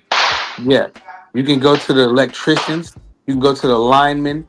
I advise the young boys to go there. Don't work because they the only ones that hire people with like Brother Insane and me and you, BBO, and all of us. We all did something. You know what I'm saying? I don't have like what you said, what Brother B said. Like if you got that permit, then I don't have the permit, but I have the tools, but I don't have the permit for them.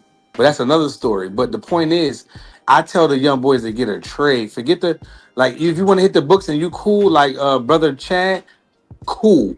I advise you to do that. But if you're not good, not saying you're not good, but if that's not your style, then I advise the young boys to go in there and get a trade. And we put young boys in the union all the time. We give the YNs a chance and they change their lives. We got people that box in our union. We got people that did stuff. We got Italians. I mean, we give you a second chance. So I advise them to go get a trade because you're better off. Go get your HVAC, all that good stuff. You know, you're better off doing that if you seem like you don't have no hope, but you don't know what you are until I didn't know I could operate heavy equipment until I went into the school for 4 years. When I went and did it, I was like, damn, I didn't know I could take this big. And they look at me like, damn, you ain't even that big. I jump out a big machine, they respect me.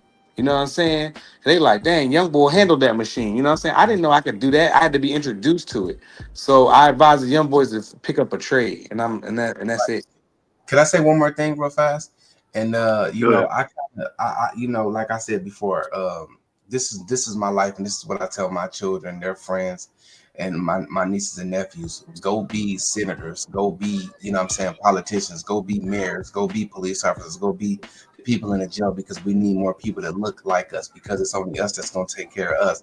So those prizes, right? I just push him in a different direction because I want my son to be a district attorney. I want my son to be a Yeah, lawyer. that's cool. Or It be a depends doctor. what they are. Every kid is different. So Yeah, I said what I said because every kid is different. Yeah, you 100% correct, bro. Those kids are going to be special, like district DAs. Like Yeah, my son wants to be a marshal, and my son's 6'7". I'm like, you should have ball, but cool. He wants to be a marshal, so I'm pushing him to be a U.S. marshal. That's what he wants to do. You know what I mean? So I'm not hating. First, you got to get into the police force, get your. You know what I'm saying? But every kid is different. So I said pick up a trade because no matter what, if you do go be a DA, you still a nice ass carpenter. So you can go build you a shed. You know what I'm saying? Right. That's all I'm Yeah, saying. what I'm saying is a little different. Is you also don't know what kind of kids you got because they're all different. One thing about me, a lot of people. The reason I got a break is because I'm likable. And I'm telling you, a lot of dudes that come out the system, they're not likable, man. But one thing I've learned, the power of people really liking you and wanting to be around you, man. I try to tell a lot of young guys to remember to try to do that, man. This whole you can do whatever you want thing, it don't work like that. Yep. That's how you sit in jail forever, man. That's do multiple things. Like I can do multiple. When I got inside construction, I learned multiple things. I got my CDL. I can drive not 18 wheelers, but I can drive pretty much everything else. I can do certain different things you learn. You know what I'm saying? Just by joining one trade, because you're on a job with everybody. You know what I'm saying? So, and if you're nice to be a DA, then hit the books. That's what I said. That's like brother Chad. If you nice and you can hit the books, hit them hard, run through it. But if that's not your lifestyle and school's not your thing, I advise you heavily to join the trades because you can learn so much. You can meet so many people. You can network. It's so much stuff. You can make over 6 figures. Trust me when I tell you this. Yeah. And one thing I will tell you that I hope a lot of young men get in their mind: don't let money always be the main motivator for whatever you do, because you'll be surprised how miserable you'll be just doing stuff for money. Find something that you like to do. I like to talk to people. So when I was walking down the street, somebody said, "Oh, they're hiring for salesmen."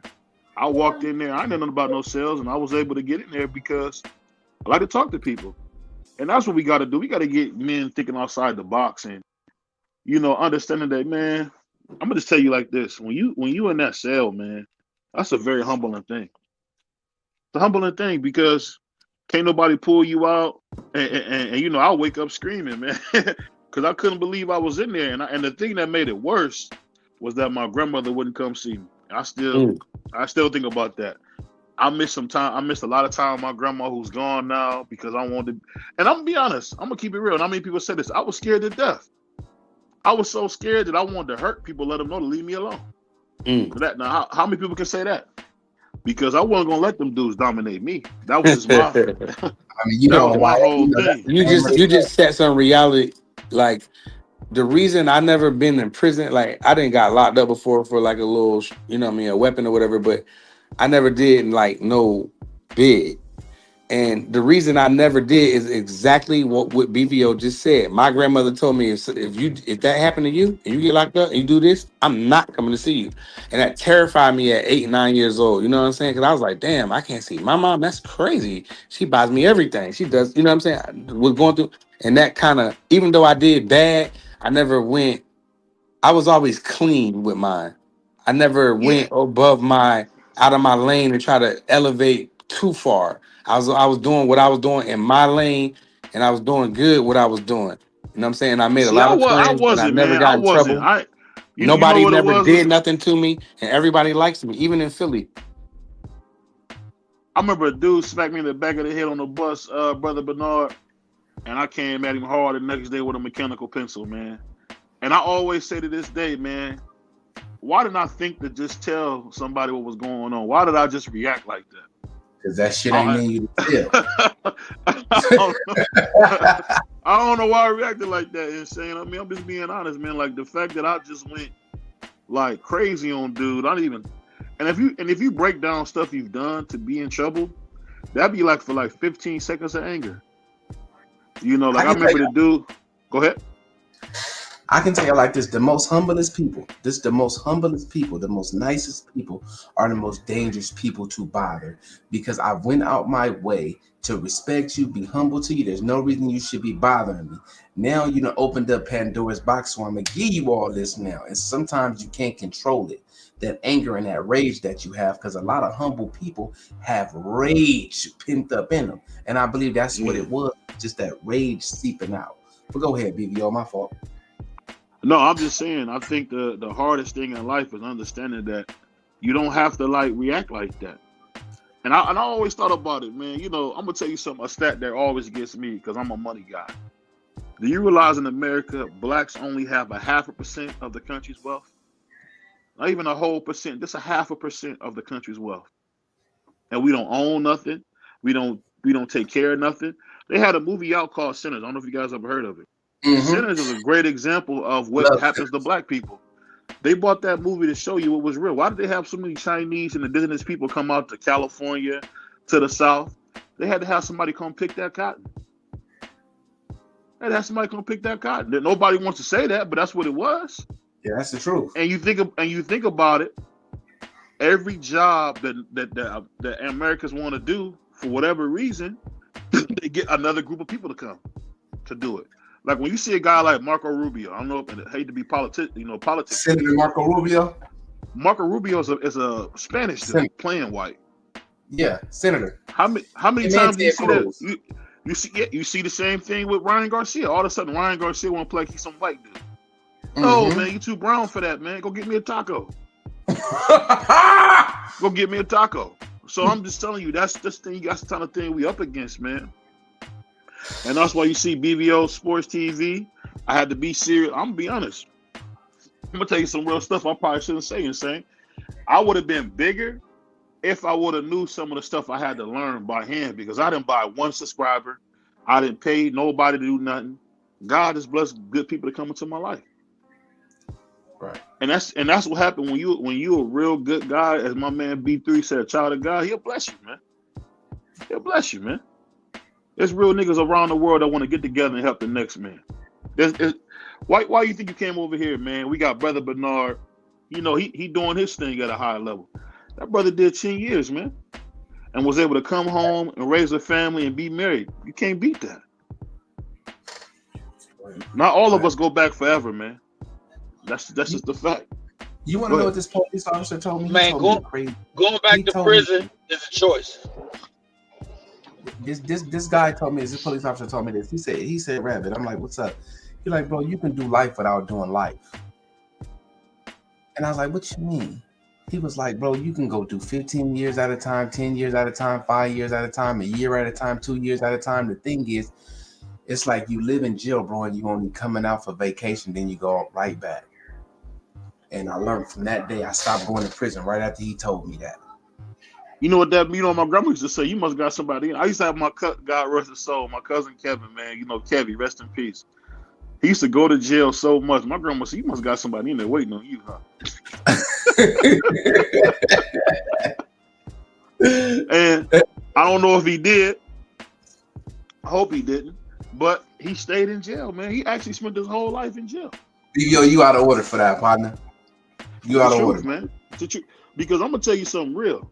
People talk about, you know, jail and you know, the goofball aspect. No, that was always in you. That's not jail didn't bring that out of you. That was always in you. That's where that come from. And I'm telling you, so many guys, man, they get caught up in the wrong things, man. It's sad, man. It's sad. You know, and that's my thing. Go ahead. Look at everything that's going on in the community, though. Let's talk about the community. Like it's got better, but let's just say from the 90s, for those that remember the 90s, me being born in 85, and Brother Bernard, you know what I'm saying, and Prize being older than me as well. You guys remember how hard it was to be black in the 90s coming up. Now, I think that we're allowed so many. I think we're allowed wealth now because we're allowed in buildings that we wasn't allowed in the 90s or in the 80s. You know what I'm saying? A lot of doors are opening for us. And I believe there's more opportunities for blacks to get to make revenue, to become rich. You get what I'm saying? There's more There's more avenues for generational wealth now than there was back then, and I believe that's in the sports world. That's in this that we're doing now. What we call this, the metaverse world? What we call this, the metaverse? BVO? What do we call this? I think so. Social media. Okay, the social media website. There's so many avenues now, but there's so many doors open now because blacks are reading books now. Blacks are giving the information. We're in the information age for black people, and we're actually reading the information. I remember they used to say, if it's something important, if you're trying to hide from blacks, hide it in the book because they're not gonna read it. But now we're the ones at the library. We're the ones that's owning more businesses. And like I said, these black women out here are getting degrees. My wife just got her master's degree. You know what I'm saying, about to go for her doctorate. You know what I'm saying? We own 2 homes.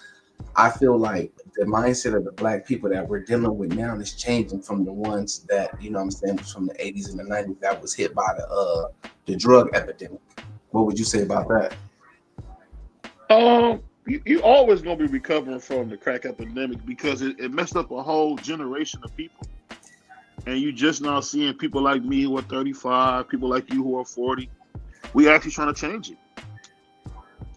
My daughter is a straight Valley girl, man. I get a kick out. I make fun of how she talk all the time, but I gotta stop doing that. That's just me being an ignorant nigga, because that's a good thing she talk like that.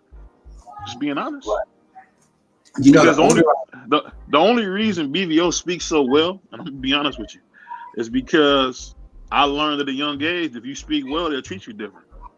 That's a fact. So the way you dress as well. I used to be in the mirror, talking to myself. That's crazy. I did the same. Go ahead, my bad. When I was young, I found this guy named Young Dro, and I started wearing polo because I didn't know what business casual was.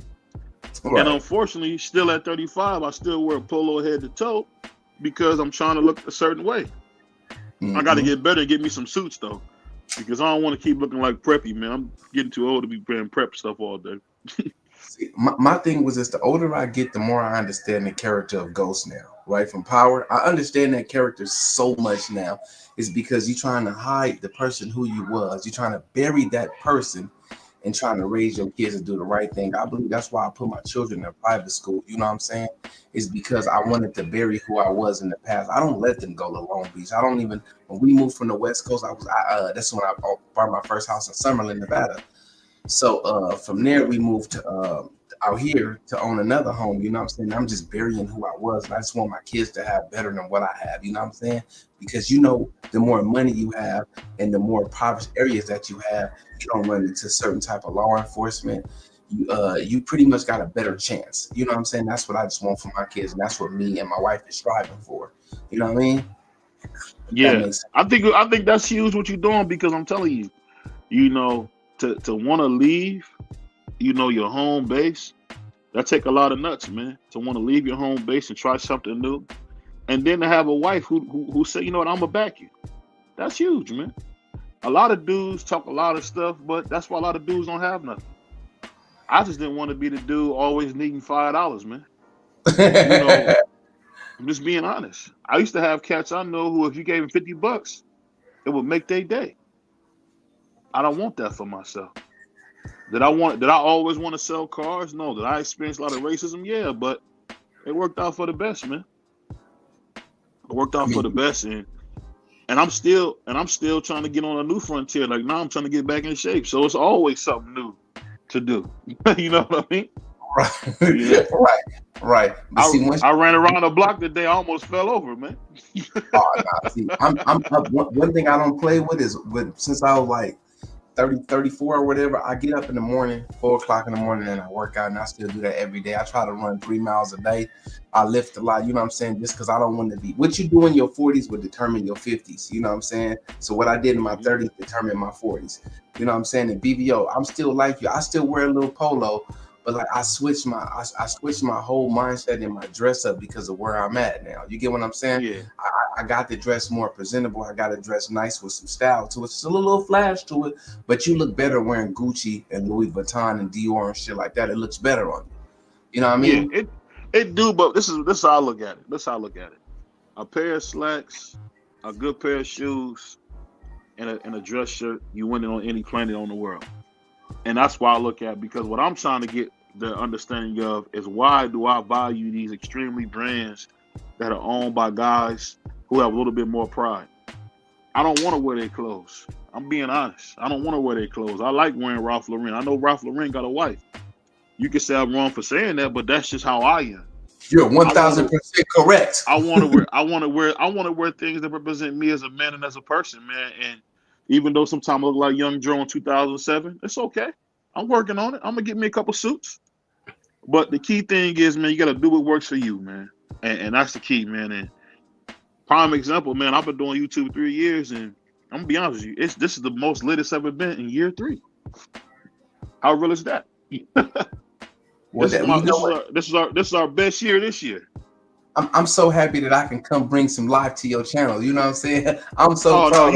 You on drugs, man. We bring good people over here, man. We got Brother Bernard, Stitch Duran, Tim Witherspoon. Don't play like we don't have the stars come over here, man. Don't play Mighty Ivan Robinson. Mighty Ivan Robinson. We had what's my dude? Jaleel Hackett. And don't forget tomorrow we got Schofield Senior and Junior coming. I'm gonna see what we can do, and we're gonna bring them over here. So make sure you tune in, man. That we doing big things over here. I know you don't support blacks, insane, but we doing our thing. Wow. Yet you hate on Devin Haney. Yet you hate on Devin Haney. Every chance you get. How do I hate on Devin, man? If I say anything about him fighting, you get mad, man. He calls him Black Jesus. Insane. What more you know can that, right? Say, dude? What more can you say about You know that, right? Insane. He calls Devin Haney Black Jesus. Do you know you better not hate on Devin Haney. You better not hate on Devin Haney.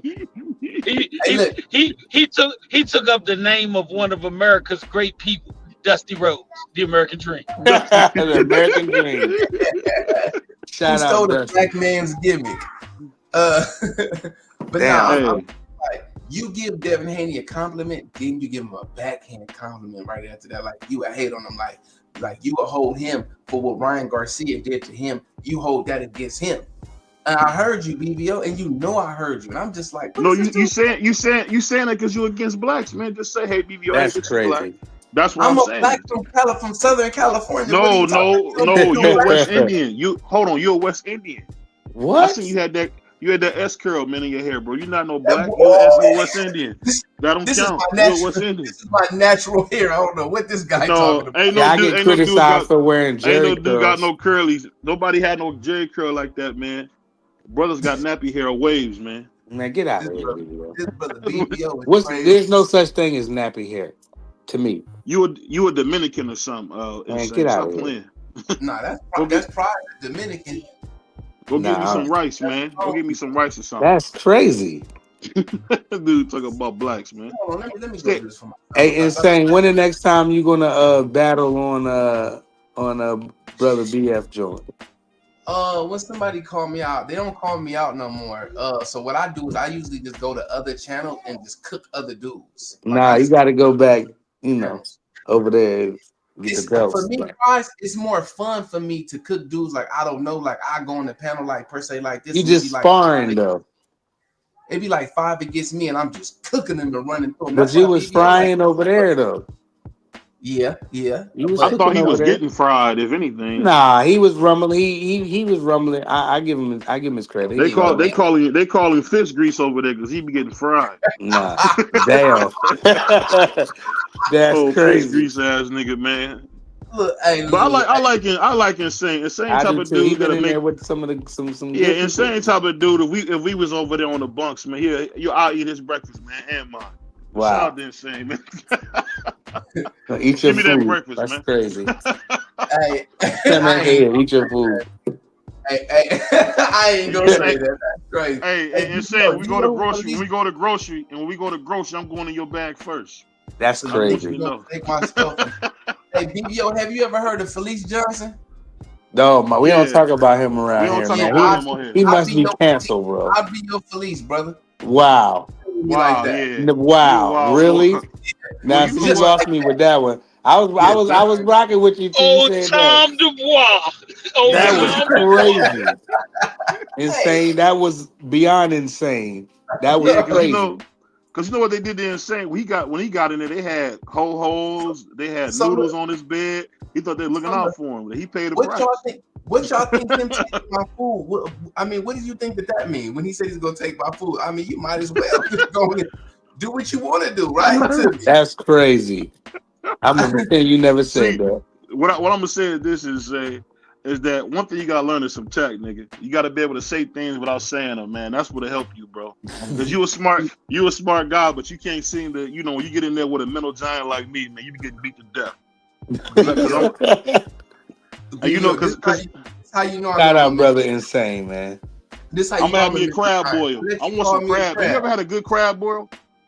You had that crab boil, Bernard? I heard they got them over there at Red Lobster. No, they got crab boils. Red Lobster? Yeah, they got crab boils. That's where you go to get them? Yeah, they got crab boils. You never had They not bad, though. I ain't gonna act like that, though. Let me throw this. Let me throw this on. I'm about to show y'all something real fast. Y'all gonna laugh at this real quick. Y'all gonna laugh at this, man. Don't show us no kufi, man. Oh, man. You wildin'. You got to be stopped tonight. You got to be stopped. What did Coach B said? You horrible. No. I like what he said there. You horrible. Horrible. Coach B didn't mean that. Horrible. Y'all see that? Can y'all see that? With that prayer rub? But you got your baby. You got a baby. Your baby. Y'all see that? Yeah. You see that CDC prisoner? You wouldn't get nothing to that BVO. That guy right there, that guy was insane right there. Well, he came on camera. You would have armed my clothes, insane. You would have armed my clothes, brother. That guy right there, yeah, that guy was something different. Because the thing you got to remember, you got to remember, insane. I'm going to fight you. It's not going to be no. You doing what you want. I'm gonna fight you, bro. Every time I see you, we gonna throw hands. Neither one of y'all ain't built like that right now. Anyway, BVO, this is what you gotta understand. Which one of y'all scared to cut down chicken? Which one of y'all scared to cut down chicken? Whichever one of y'all don't like to give the 2 fingers on the chicken when you gotta cut the chicken down when it's raw. Oh man, that's the one that's gonna lose. Because in prison, you said that's the one gonna lose. Because in prison, you gotta be willing to break skin. If you ain't willing to break skin, then you might well go ahead and stop arguing. Brother Bernard, I'm ready to break skin. I'm telling you, I'm ready to break skin. And see, what BVO don't understand it is not just me, it's we. Oh, there's a collective. He turned French on you, BVO. Yeah, we. That's what. But we gonna have I've always liked crab meat, man. That's my favorite thing, man. I've always liked it. That's crazy. When I was a little boy, my grandma used to make the garlic butter and we dipped it in the crab. Yeah. I don't know if you had that. I don't know. This nigga he said we BVO. He went from a relationship to a gangbang. He went from a relationship to a gangbang. Real quick, you see what he did? Real quick. Brother Bernard, look. I got important words to tell BVO. How tall are you, insane? One or two things. BVO, why do you want to know how tall somebody is? The choice is yours. That's it. BVO, big bully. Hold on, insane. How tall are you, man? I'm 6'1". I'm gonna have my way, bro. You only 6'2". He beat up the gas station man and the pizza man. What he did, man? He beat up the pizza man. He cussed the pizza man. This the same dude that was crying to meet T.O. and T.O. dissed the black community. Like, you let T.O. slide with that. What do you think I'm gonna do to you, BVO? Nah, T.O. was scared of him in the pizza shop though. Insane. I give him that. He was scared to death. I'll put like this, man. I have my arm wrapped around you like I did T.O. when we was down there, man. Go ahead and get me that. Go ahead and get me something to drink, man. That's exactly what I would tell you, bro. Because you talking crazy. Because you know we'd be in there. I'll be sitting on the bottom bunk. You be making me noodles, man. Hey, that's wild. Doug Rice, I don't know what Doug, you walked into a blender, is what you walked into. I don't know what this young man talking about. Complete blender. Hold on, you guys. I gotta make some raviolis real quick. Man, yeah. Go ahead, Doug, right side. Because I want to hear Doug. It's gonna be funny. I don't even know what the hell that I walked into. What are we doing? We walked into a blender right now. No, man, we talking about making noodles on the bottom bunk and all type of nonsense. Crazy I don't know work. what's going on. I have no clue. Hold on, Dub. I gotta eat, man. He gotta make them noodles so I can eat, man. That's wild. We'll eat on trays. I will never make man. You out of order, man. Hey, if you don't make it, you gotta fight, Dub. If you don't make it, you gotta fight. We gonna be some What, rumbling mofo. That's when, why I ain't built for jail. this time ain't gonna be the last. Well, hell, I hope it. I hope I won't never have to fight for my life again. I hope I never have to. I don't want no smoke. I don't know what y'all talking about. I don't want no smoke. No, we having fun, man. We having fun. What up, man? What up? Shout out to my brother What's BVO going on, man? Coach B in the building, man. My brother Insane in the building. What's going on, family? Man, we was talking about something, and then Insane was talking about how he know how to make the best doo-wop cakes and all that. I said, oh, man, this guy, he a nut. He a nut, man. I don't know nothing about none of this shit, man. I don't know what we're talking about. I'm trying to go to the Georgia-Florida game, man. I value my freedom. I don't know what y'all talking Hey, about. let me ask you this, Brother Bernard. So, a guy like you who's really smart, how did you navigate the violence aspect of prison? Oh, he fell off right when I asked him that. Oh, what? Yeah, he fell off. He fell all the way But yeah. down the steps. Yeah, but I ain't gonna lie, you're absolutely right though, Dub. I would never want to go back to eat no cold food like that, man. Man, I'm too old for that. I'm too old for jail at this point in my life. That's dead. I don't want no smoke, bro. Right. Like I'm crazy when I say that. That's the truth. I don't want no smoke, bro. Man, I'll walk away, bro, before you trash me or I get into it. Yeah, the Indian dude did have my man Pride scared to death. No, you did. Man, I wasn't worried about that dude. You scared to death, man. You was showing off in front of Tio. How about that? You showed your ass off. I didn't even know he was there. I didn't know he was there. Yes, you did. I didn't know he was there till he left. When we left, no. That's when I we came in there. left. I said, Tio. I said, look, there go your boy Tio. I said at the window, I said, there go your boy Tio. You was like, man, I ain't worried about that nigga. You think I wasn't listening to you? You was already in a bad mood. Then you walked up there. The man had nasty pizza. Hold on. Y'all out of order. What I miss on the boxing conversation? Man, can I get a boxing conversation out here? We ain't talked boxing in 3 hours, Doug. It's been a good hour. We ain't talked boxing in 3 hours, man. He tried to beat the pizza man up. He cussed him out. He showed off in front of Tio and his crew. And we walked out and we shook hands and that was it. BVO, hold on. But BVO is a bully. He cussed the pizza man out. I was like, damn. You wanted all the smoke with Tio. No, when I seen him, he a nice guy, man. He a nice guy, man. I'll tell you that. It shocked me. It's kind of cool when you see your favorite fighter, man. It was kind of cool. And then I asked him, why he your favorite fighter again? Because he asked him, what's up with the what's up? And he said that he made a mistake, Doug. I heard you. And my grandmother told me if somebody say they wrong and they're sorry, forgive them. Well, I don't forgive them, but I just, it is what it is. And what Big Ma told me. What she you can be forgiven for a lot of things, but there's certain things you can't come back from. Mm-hmm. Yeah. Everybody morals because are God different. told me Everybody different. I gotta forgive you because God told me to, man. So God didn't tell you to forget that, man. You was just scared when you seen him. That was it. He definitely wasn't scared. Again, insane. Because I know you haven't seen me in real life. Like I said, man, you be on my clothes. Hey, and I can throw these meat hooks too. What? Pause. No, didn't.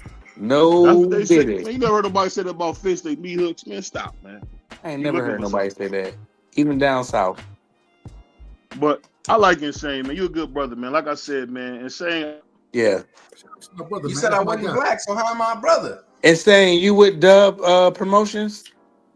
Nah.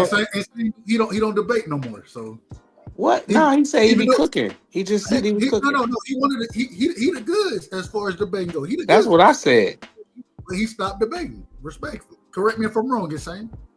You right. I went. You need to get with the right side, get down with the team, and then you be back in the rankings. No problem. Nah, I like going to other channels and cooking dudes. I don't know. Like I like to be under the gun.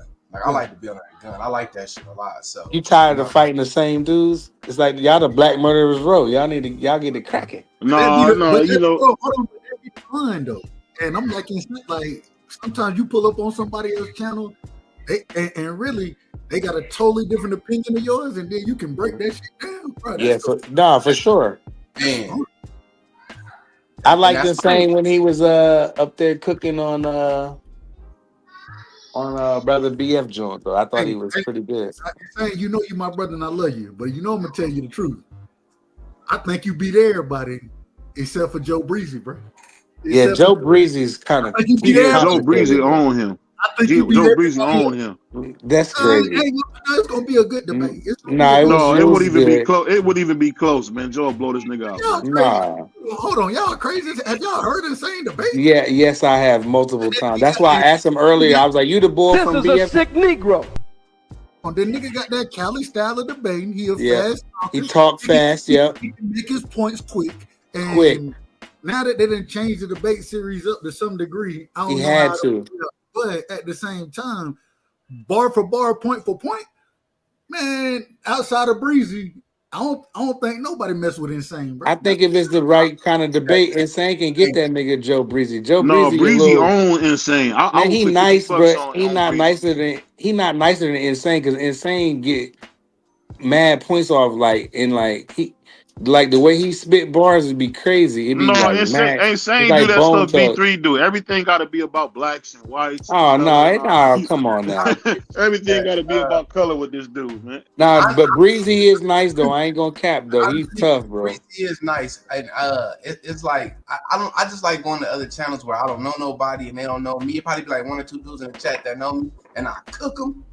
That's the best feeling in the world. You know Yeah, what I mean? but That's you was doing that over there where was mad views going on. You was, you know what I mean? You could get back to the You basics. say Jews or Jews? Views. Come on, Okay, Jews. he said I Wow. thought he said it was mad Jews. I was like, Nah, I what? don't know no boxing channel with mad Nah, Jews. I would never even say nothing like that. Respectfully. Yeah, I said I just you wanted a to make wild boy, man. That's crazy. I would never say nothing like that. But anyway, back to Brother Insane. But nah, Joe Breezy, he's tough. you out of order. Hey, BVO I ain't gonna he's lie to tough you. though. I ain't gonna lie to you. Yeah, But for real, I be feel like Insane got a bad end of the stick a couple times. real quick, price. But So Breezy 3-0 him, man. hold Breezy on, 3-0 that nigga. hold on, man, hold on. Breezy 30 a lot of niggas though. Damn, go ahead. Go ahead, Go Doug. ahead, We know you're Doug. gonna have a meltdown if you don't. Go ahead. Hey, I think one of the best debates we could see. Hell, I think I could give you a run for your money. You'll probably beat me in a debate. I ain't got no problem saying that. D Free though, D Free giving you work, bro. I'm telling We you. did that already. Yeah, that's a I fact. could be free. Insane said no. He said he didn't want no smoke. I was gonna put we was gonna put $100 up. back in the deep freezer.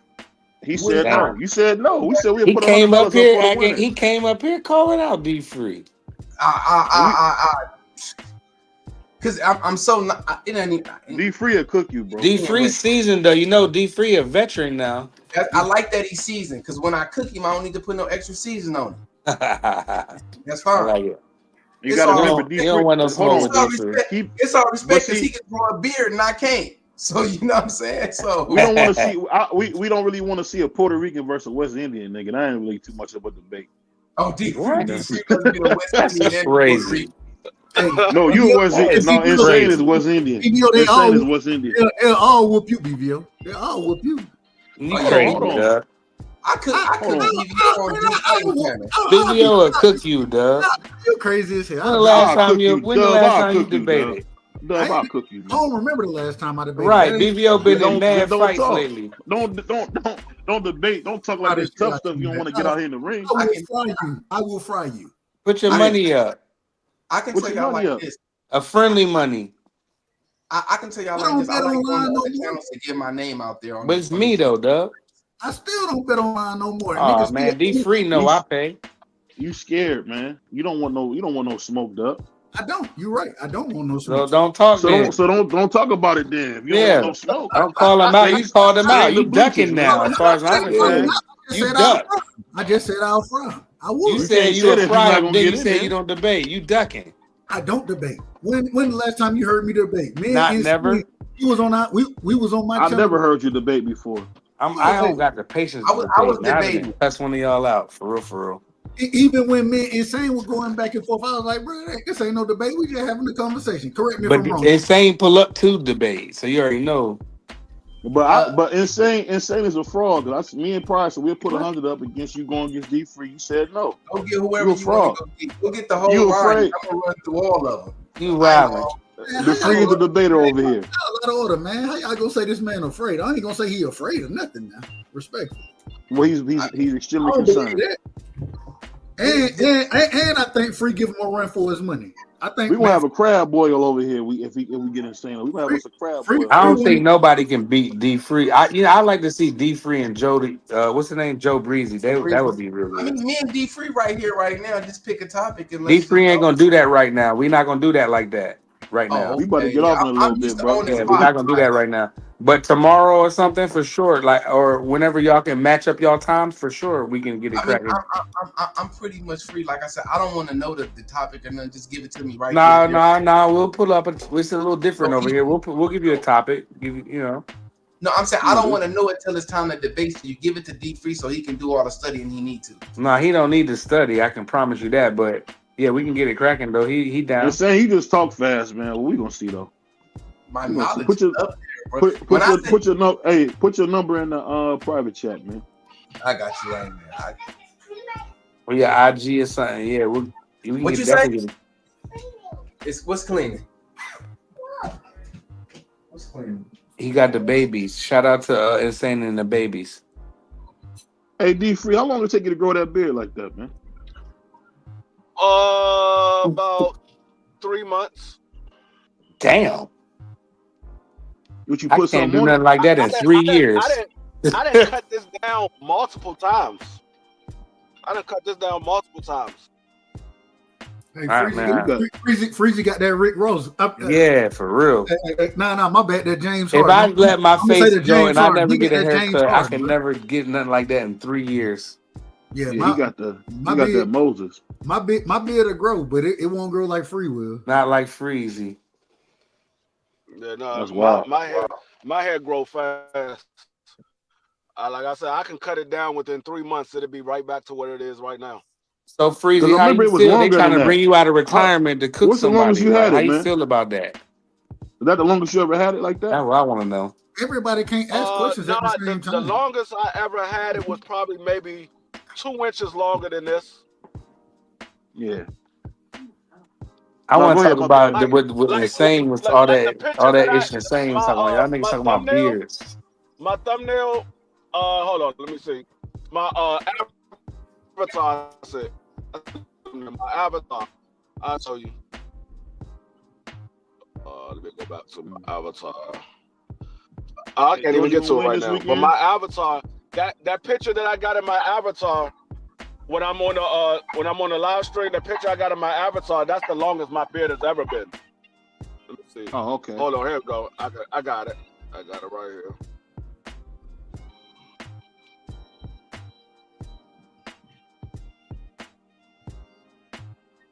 I made a fire beat, man. Yeah. I mean, it can grow long, but like I said, the longest it ever been was 2 inches longer than what it is right now. That's the longest it ever been. I never let it grow longer than that because it gets a little too much. It get in the way a little bit too much. For sure. Yeah. Like this joint right But Free, here, man, we coming out of retirement though? That's what I want to know about. This joint right here. Hold up. Oh yeah. I want to talk about the fight. They not about to. They not gonna debate. Yeah, dang. Why they not? It's money on the line. Everybody like an easy couple dollars. You tripping? Man, they not about to debate, bro. Man, hey, bro, let me ask. Let's do this. Let's do this. You're not gonna call Free out and just walk Free down. Let me do this before we go. Who y'all got going to Super Bowl this year? I don't know. It's still wide open. Eagles and whoever. We'll beat whoever. I don't know. It's still wide open. Might be a rematch. Eagles and Kansas City. They starting to pick it up. I don't know, man. I don't know what happened to the Bills, man. I thought the Bills was gonna be better than they are. Garbage. No, they whooped some. But James Cook ran his behind off the other. No, the Bills is finished, dog. They not what I. Yeah, they're not like that, bro. The problem with the Bills is they don't have a top level receiving core. If you give Josh Allen the top level receiving core, they're gonna be problems for anybody. He don't They have spend their money in other places. all his receiving cores. The receivers that Josh Allen is playing with is like second and third string wide receivers. Yeah. He don't have a number one wide receiver. Free. Who they number one? Who they number one? Free. He don't have one. But what's his name though? The guy that's in the number one slot. What's his name? They don't have one. I know, but somebody got to be RW1. Who is it? No, there's literally no number one guy. You mean WR1? WR1. I mean WR. What I say? RW1 Yeah, I was like running receiver. Yeah. RW. Who is he? Hey, He's Dub, you not a see number that? one guy. He's not a number one guy. They don't have a number one guy. They got a person that lines up. They got two guys that line up outside, and then they got a guy that line up in the slot. None of those guys are number one guys. They got Shakar. That's their number one guy. Yeah, I'm about to say. What about that Josh guy? Don't they got a Josh? I mean, if you say Jakar don't even have the leading receiving yardage. Keon Coleman should be the number one receiver. The nigga just can't run routes. He suck at running routes. He should be the number one guy. Keon Coleman is good. He, like you said, he can't run a route. Yeah, that Joshua Palmer guy. He ain't. That third guy ain't that bad. They don't have a number one guy. They got James Cook. Shakar. You could say Coleman, but when you look at their numbers, neither one of them are number one. No, they not. I think Coleman should be the number one guy. It just, like I said, the nigga. He got 27 receptions and 260 yards and 2 touchdowns on the year. He can't run routes. They throw it to the tight end a lot. They throw it to that tight end a lot. That's a fact, Look what BVO. Shakar got. Look what Shakar got. Shakar got he got 356, 31 receptions, touchdowns. 356 and 3. Yeah. Thank you. And my point exactly. You would say Shakar or you would say Coleman, but neither one of them are number one guys. Nah, they definitely Neither one not. of them. Hold on, real quick. What Dalton Kincaid got? Who he play for?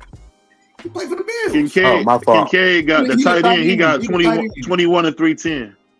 And 21 and 3 tutties. He don't. That's what I said. He don't They're have balanced. a receiving core. They don't have a receiving core. That looked like Kincaid balance is right good there. though. Yeah, he pretty good. He is. I just don't understand Josh Allen, man. He only got 12 touchdowns, and he turned the ball over. They're probably the only team in NFL history who has a number one. Their team is projected to make it to the Super Bowl without a top level receiving core. They not Probably going the nowhere. only team. No, what I'm saying is they're projected to make it to the Super Bowl. They're probably the only team in NFL history that don't have a receiving core that's projected to make it to the Super Bowl. That's not happening. Hey, man, Y'all think Dak gonna win the MVP this year? I think he should win MVP, man. Hell no. Based off of what?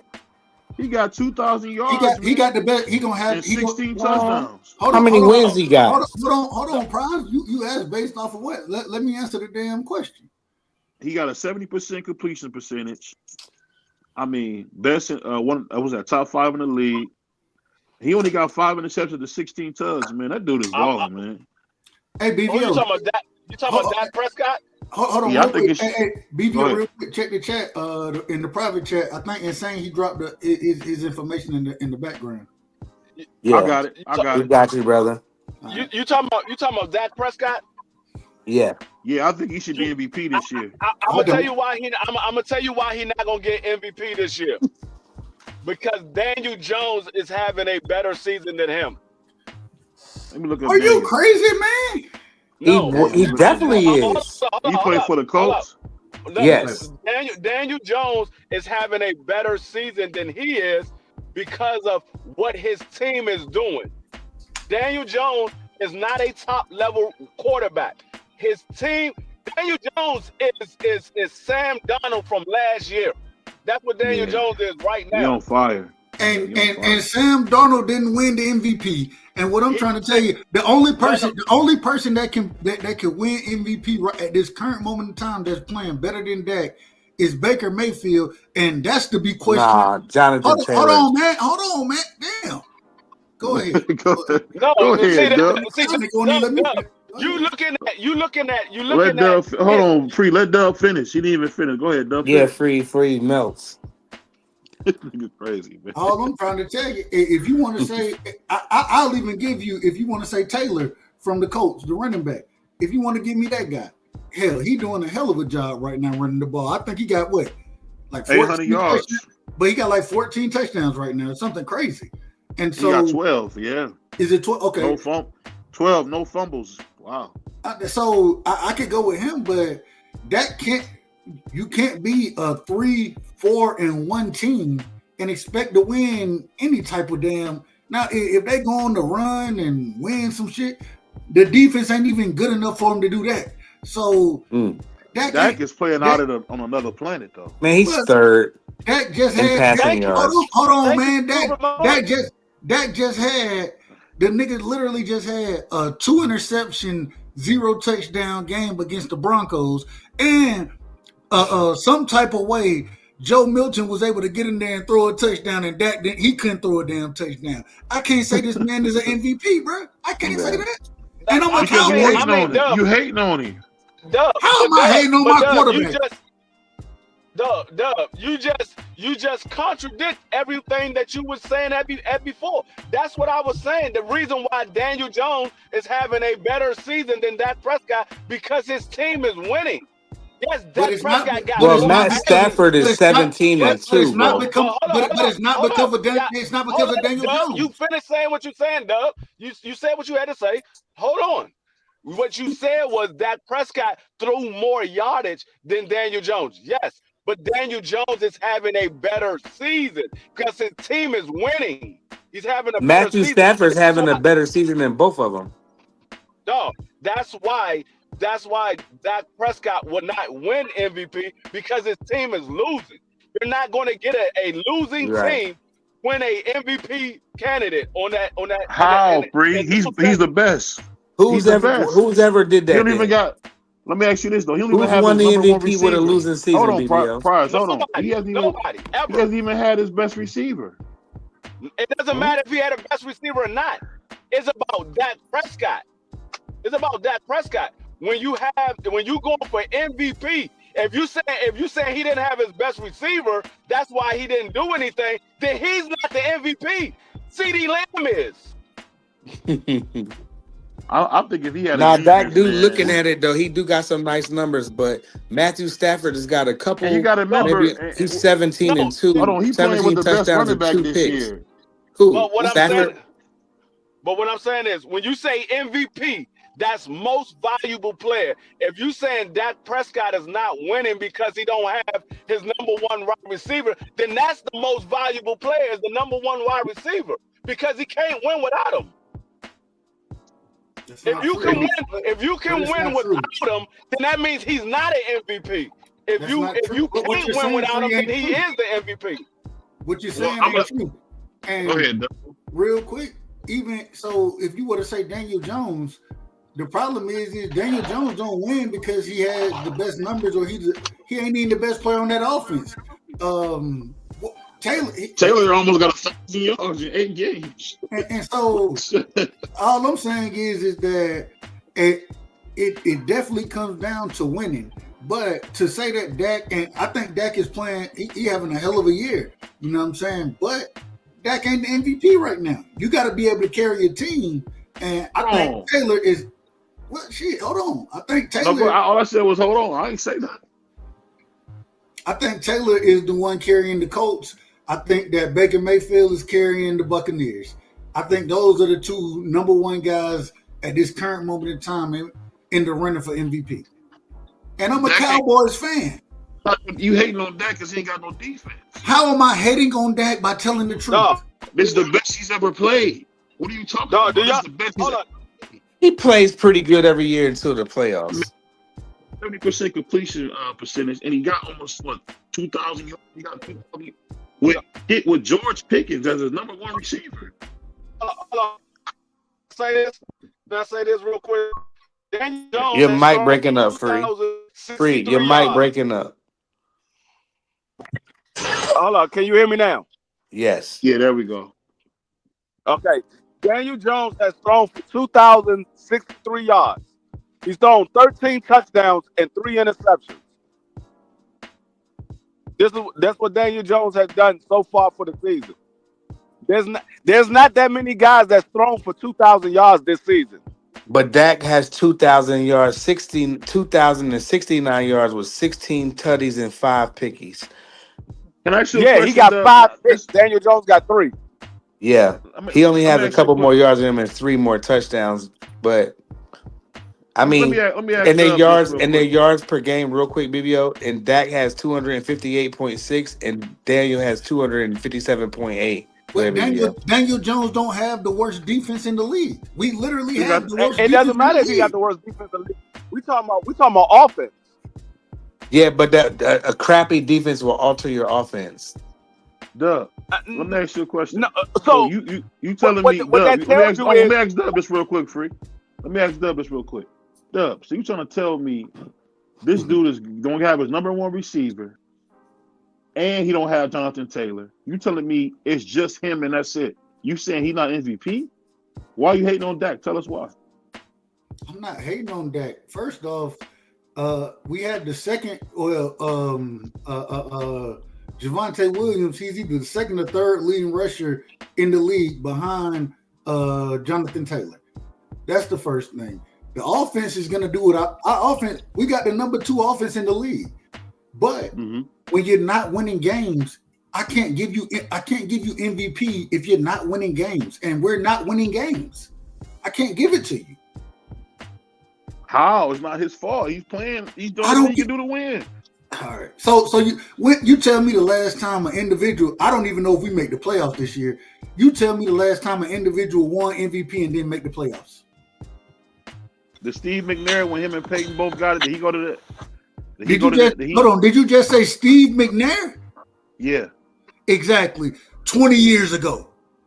Okay. Stop it.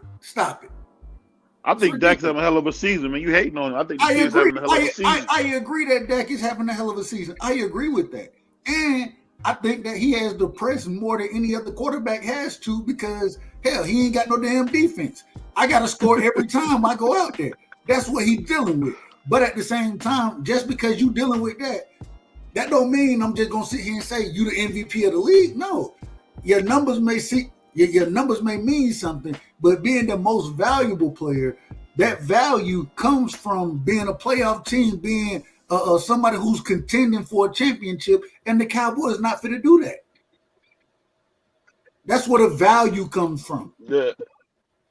It's just him though. That's what I'm saying. Isn't that the purpose of being? You're the best. If they didn't have Dak, they wouldn't have a win. That's what I'm saying. We agree. I mean, he only got 5. Hold on, listen. He got 5 interceptions and he throwing a ball. He got 290 attempts. He throwing that ball. It's not like he's not throwing that ball. He got more pass attempts than anybody else. And he got a 70% completion. What did he do? What did he do this past Sunday?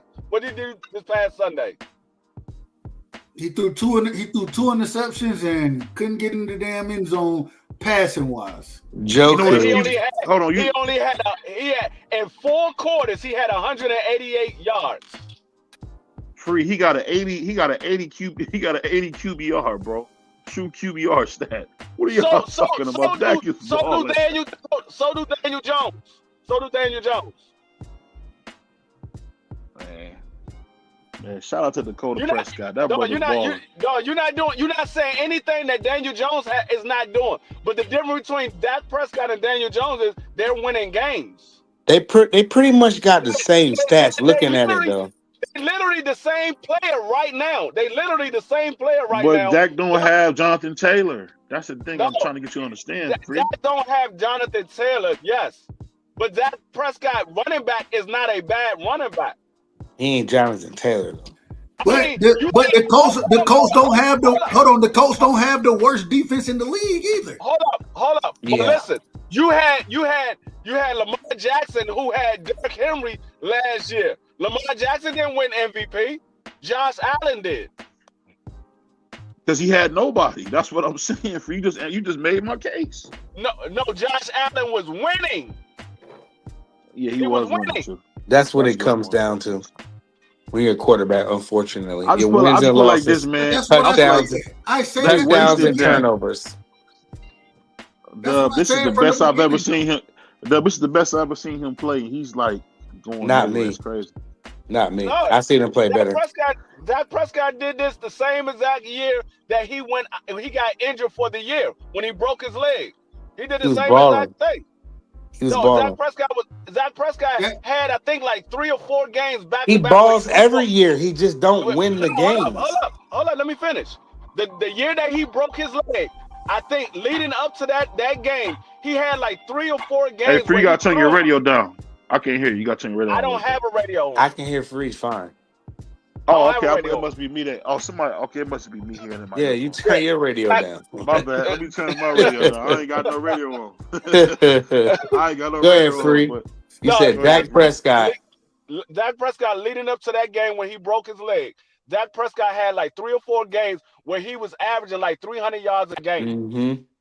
He was averaging like 300 yards a game, and then he broke his leg, and he was out for the rest of the season. He played. Oh, you talking about like 2 years ago? Oh, okay, I know you're talking about. You right. He ball every year.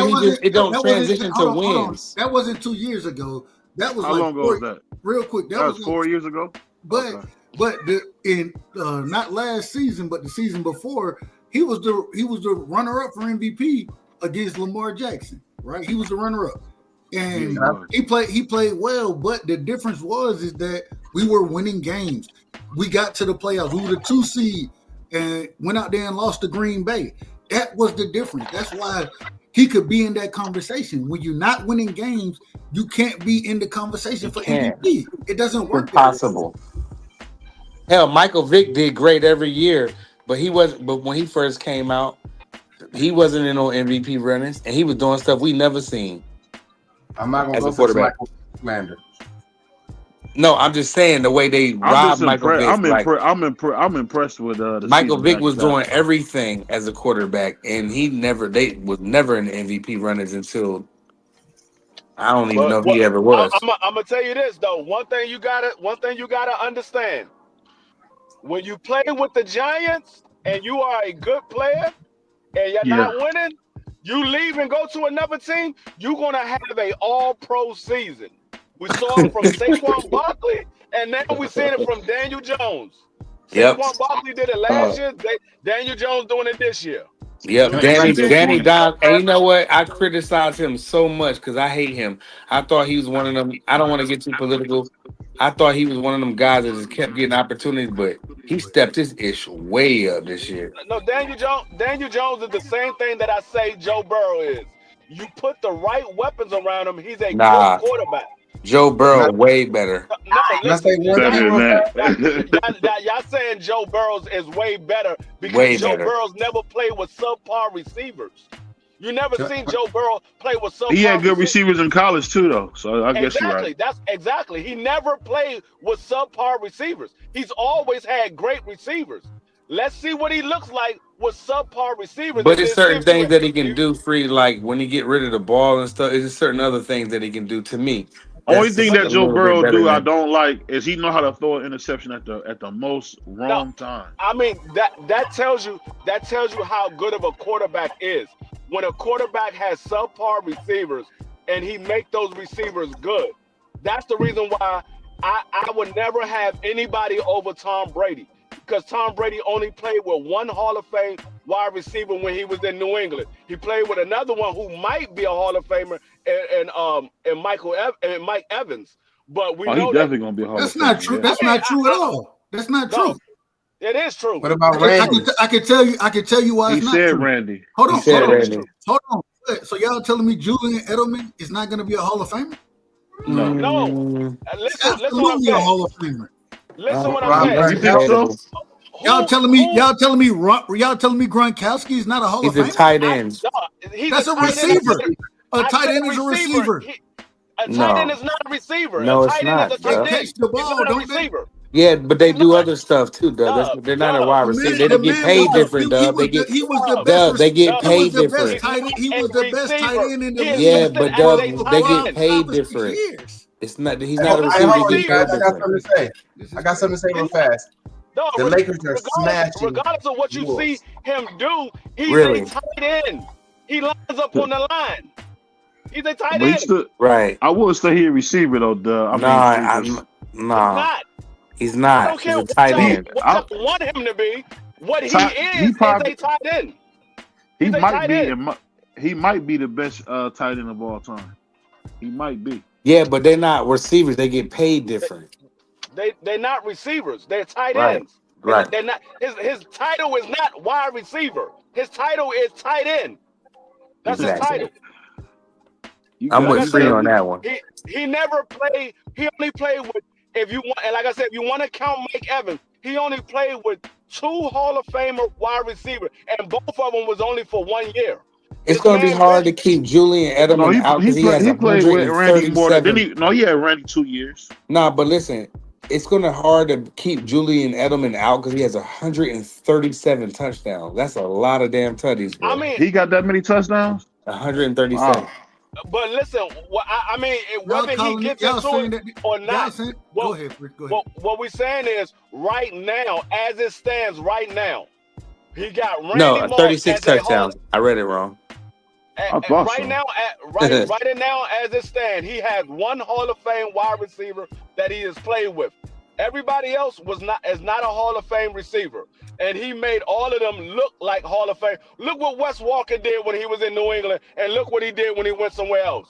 But he had injuries. He was all beat up. He was after good that. in Denver. He was good in Denver too. I ain't gonna. He went to Super Bowl. What Julian Edelman was catching 130-something passes a season in Denver? No, I said Wells. He helped. I mean, Wes Wes Walker. Was Wes Walker catching 130-something passes in Denver? No. No, he got smashed. He was finished by then. He was finished by then. Yeah, he had injuries. But he did win the Super Bowl. His numbers went down dramatically. He was overpaid. Yeah, he was dead when she left the Patriots. You're right about that. He wasn't the same. So he had just had 100 and some receptions before he left New England, the year that he left. Yeah. Yeah, but when he went to, what did he go to, the Jets or something? He just crazy. He went to the Broncos. The Broncos, yeah. So in one season, he went from having 100 and something receptions to having 60 receptions. 60 or 70. The drop off is because he got old in one season. It looked like it. No, it was because he doesn't even have 10,000 yards for his career. No, so it was the quarterback play. It was the quarterback play. Yeah, and it was a good combination to Randy Moss and Gronk and all them. He was nice in a little slot right there. He was catching a lot of, he had a lot of yak too. You know what I mean? Let me ask you this real quick, Doug. Who do you think is better, Tony Gonzalez or Gronkowski? I got you. Give it to Tony. Okay, I would go Gronkowski. Mm-hmm. Hold on, real quick. I want to bring this one point out. Man. Hold on, I want to bring this one point out. And since y'all want to focus on receivers, y'all tell me Chad Johnson ain't a Hall of Fame receiver. Yeah, for sure. He has Hall of Fame numbers. They played together. They played together. But he was old though. Hold up. But Chad yeah, Johnson nevertheless. Hold up. Chad Johnson played 2 games. He didn't play no 2 games. Yes, he did. He played 2 games and he got cut. Yes, he did. You think about Denver, right? He played with them. He won a Super Bowl. They went into Super Bowl. No, he did not. Yes, he did. Chad was on a Super Bowl team, man.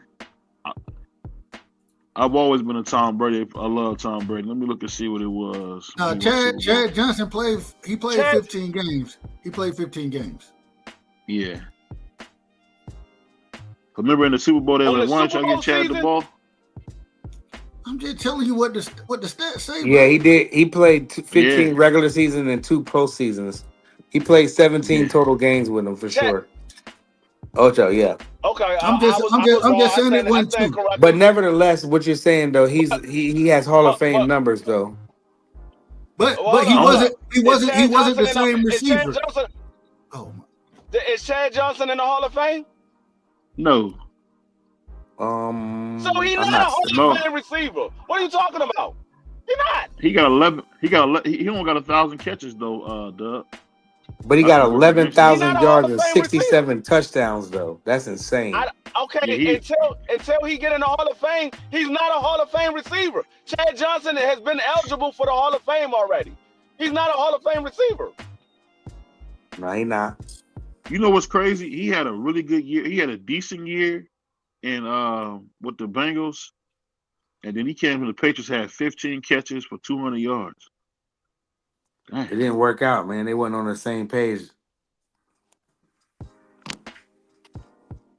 Chad, I mean, like I said, until Chad Johnson get into the Hall of Fame, he's not a Hall of Fame receiver.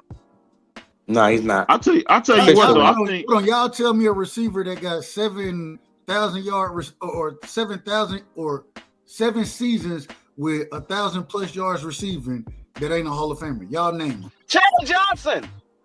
Outside of Chad Johnson. What are you talking about, Chad Johnson? He got 11,000 yards and 67 touchdowns for his career. Over 11,000 yards. That's Hall of Fame receiver. Stokely? Yeah, from the 49ers. Yeah, I know Stokely. He was solid, but Chad Johnson might ultimately get into the Hall of Fame, but as it stands right now, he's not a Hall of Fame receiver. No, he's not officially. He might ultimately get into the Hall of Fame, but as it stands right now, he's not. He's not a first ballot, so he's not a Hall of Fame receiver. He might get it somewhere down the line, maybe next year or a couple of years from now, maybe 10 years from now. But right now, as it stands, he's not a Hall of Fame receiver. He got two Super Bowls. Sterling Sharp is in the Hall of Fame, and Sterling Sharp, he only had 5,000 yard receiving seasons. Yeah, but he's like the first one to get 100 catches and all that too. He like the first. But hold on. You said Sterling Sharp. You said Sterling Sharp. Yeah. Do you know how long it took for Sterling Sharp to get in the Hall of Fame? But he a Hall of Famer. And so if he a Hall of Famer, how Chad Johnson in the Hall of Fame? Well, you know why, Dub? Here's the reason why. Here might be a reason why. He had 65 touchdowns for his career, Sterling Sharp. 65 as a tight end. He only 7 years. I know, but he only has 81. He only has 8,100 yards for his career. Chad Johnson got 67 touchdowns with 11,000. He only played 7 years though. He said Sterling only played 7 years though. He got and he got 65 touchdowns. Insane. In that same time frame, if we're gonna sit here and say Sterling Sharp, he get in there, then we gotta say an individual who got way better numbers than him and Chad Johnson, he gotta get in there. No, we don't gotta say that until he get in there. All right, you got it, bro. Sterling Sharp got 65 touchdowns in 8 years. That's crazy. Yeah, he was on at his a way. tight end position where they wasn't going to the tight end like that. He was a wide receiver. He played wide receiver. He was a wide receiver. He played wide You're thinking receiver. about Shannon. No. I'm thinking about his brother. Kenny played tight end, but okay, but nevertheless, he still has 65 touchdowns in 8 years. It's crazy. Well, Chad Johnson got 67 for his career. No, like I said, Sterling Sharp, it took him like 20 years to get into the Hall of Fame. Yeah, that was nasty. So that's why I said Chad Johnson might ultimately get into the Hall of Fame, but as it stands right now, he's not a Hall of Fame wide receiver. And in 2 of them years, out of all them years, what is it? 1, 2. He might eventually get in there, but right now, no, he's not a Hall of Fame wide receiver. Out of 8 seasons, he's only not had 1,000 yards in his rookie year and his 5th year. But he had 1,400 yards, over 1,400 yards and 13 touchdowns in 92. That's crazy. He's never not had 1,000 yards except for 2 years out of them 8. Hey, Doug, let me ask you this. Go ahead. Damn it. Hey, Doug, let me ask you this, man. When you think about Michael Irvin, do you think he got in the Hall of Fame because of the Super Bowls? Absolutely. I think that because he was the playmaker, you know what I'm saying? He made those, and I understand what Free's saying, but a lot of times what you get you get into the Hall of Fame from the big time plays that you make, and that's one thing that 88 always did. 88 numbers is crazy. But he made those big time plays in big time games. You know what I'm saying? And I think he got in more for the big time plays than his actual numbers. Yeah. He got 11,000, almost 12,000 yards and 65 touchdowns in 159 games. Hold on. But and hold on. You say that, Prize, but then when I sit here and say Chad Ochocinco is a Hall of Famer, I he say got more. yes. I mean, you can't have it both ways. I say he is. I'm not saying I you. agree with you when you said he has over 11,000 yards and 65 touchdowns. 67 touchdowns. How can he not be Hall of Fame? Do you think Chad Johnson had a? Do you think Chad Johnson had a better career than Art Monk? No, I don't know Art Monk numbers like that. I ain't gonna lie to you. No.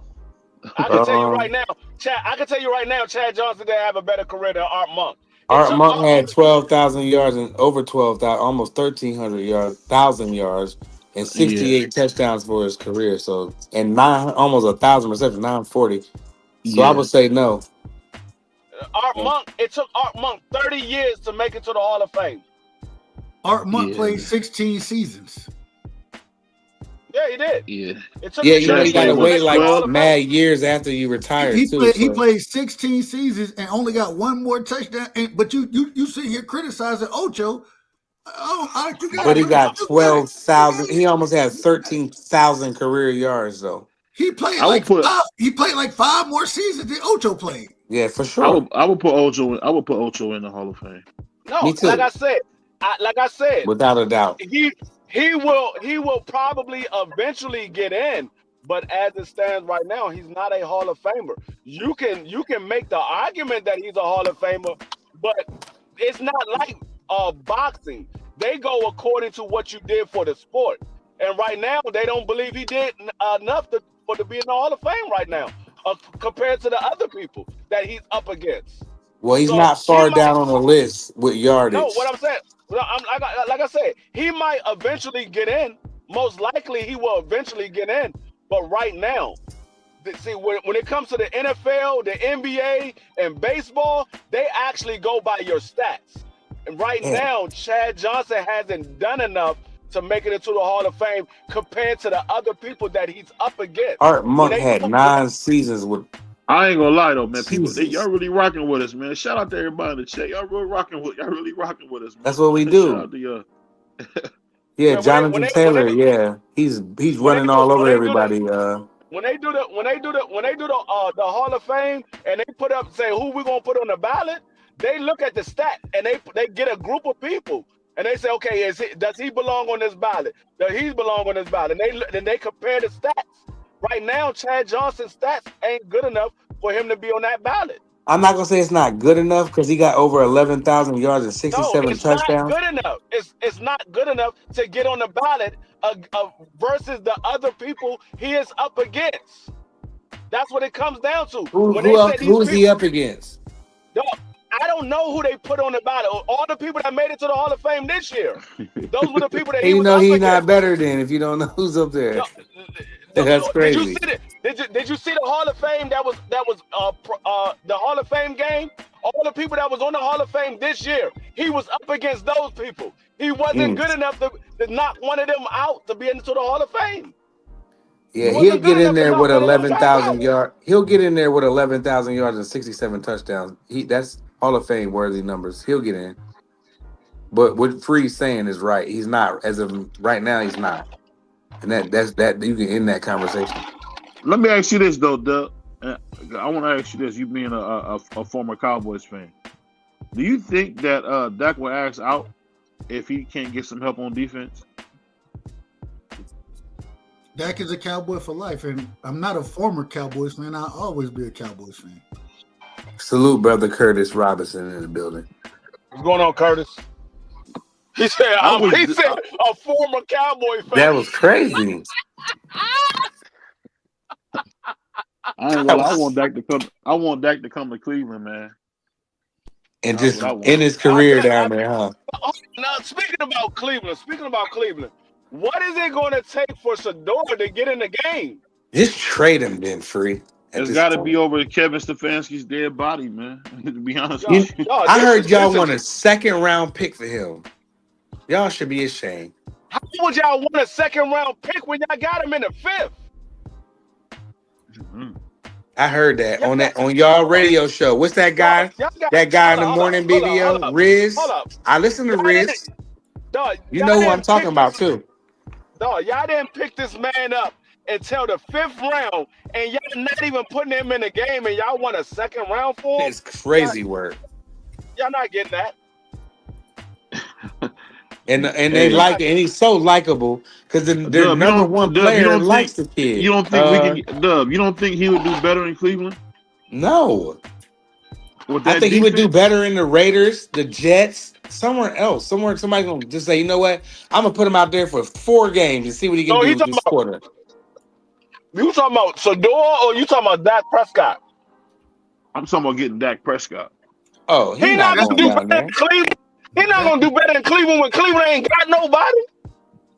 They don't know. I don't even know who their receivers is. Jerry Jeudy. No, he got a better receiving core in Dallas. You sound diabolical. Way better. He got a way better situation. He don't got to pay them taxes. He got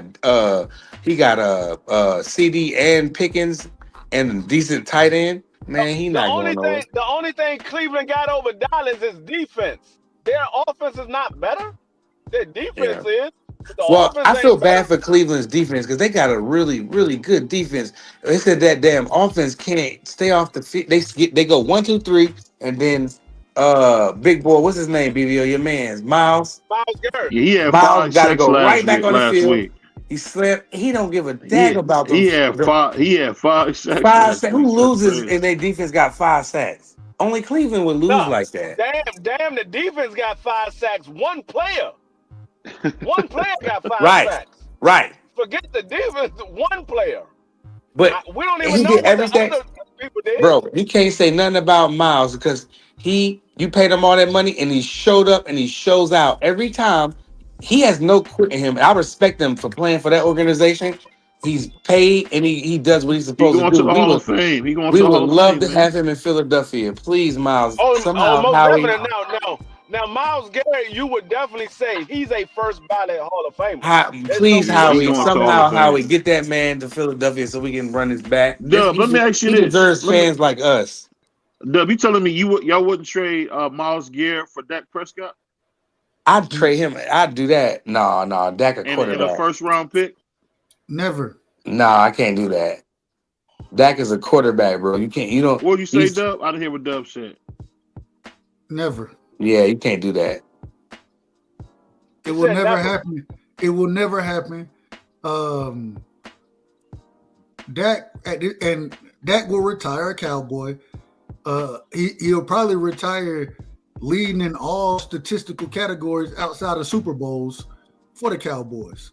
So no, Jerry not one thing. Jerry, and I don't give Jerry a lot of credit because the man is one of the worst damn GMs and he one of the worst. But the one thing is the worst. The one thing I have to give him credit for is he stay finding quarterbacks. It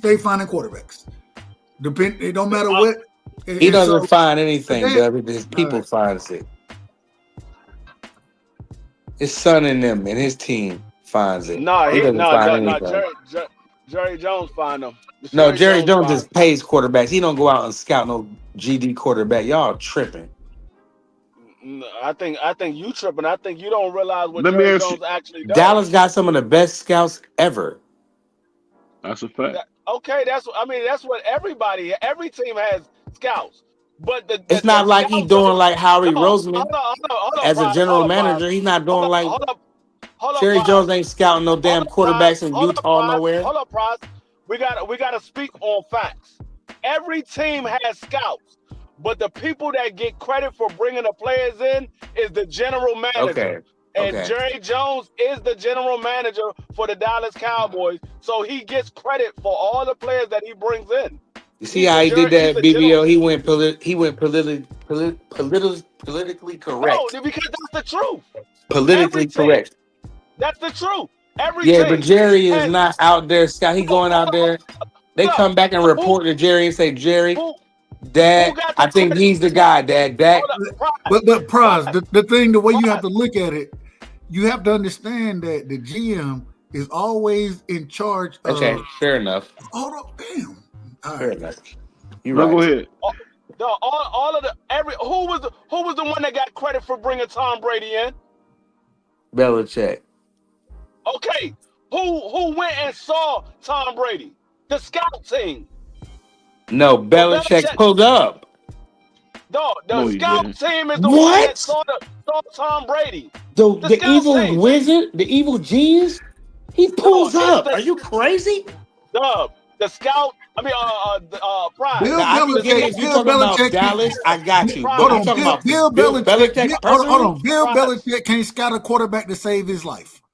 Dog, the nigga He know found defense. Jimmy Garoppolo. What about Jimmy Garoppolo? How about he? No, Man? it's not Bill Belichick that finds the players. It's the scout team. Bill Belichick gives the okay to bring them in.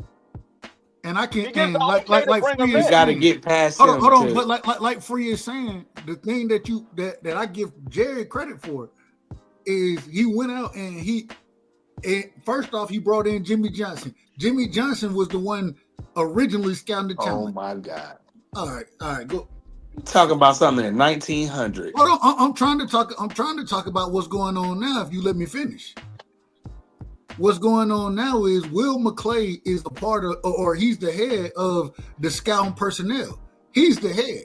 And so Jerry Jones brought Will McClay in, and multiple teams have tried to pluck Will McClay to be their GM. And get what Jerry do? Nope. Hey, what they gonna pay you? We gonna pay you more than that because we need you there. I'm gonna be the GM now. And that's my point. Hold on, man. Hold on. You out of order. You ain't talking about nothing. Nobody want to hear about no Cowboys anyway. Right, well, It's like talking about Cleveland. Yeah, Man, Dog, well, I hate to say this, the man. same way John, Let Dub finish the what he's same way saying. John Lynch I get love credit. Dub, man. The same way John Lynch get credit for all the players he bring in. He don't go scout them. He has a scout team that goes scout them, but he brings them in. Well, Yeah, all I know is scouting. Howie Roseman pull up. We just made a trade for the Jets cornerback, Howie Roseman has a scout team. but he pulls up D Free. No, Jerry all Jones. of them do. They Jerry all Jones. do. Jerry. You hold just on, said look. they don't. Hold on. Wait. No, we didn't say they didn't. We said that Jerry Jones he gonna be at the Senior Bowl. He gonna be at the Army whatchamacallit game. Navy Army game. versus Navy. He gonna be at all Jerry these Jones games. Jerry Jones be at all of those. That's He what at I the- say. he You at the don't- scouting you don't know all combine. the stuff that Jerry Jones Damn, do. damn. Jerry Jones He is is out literally there. the GM.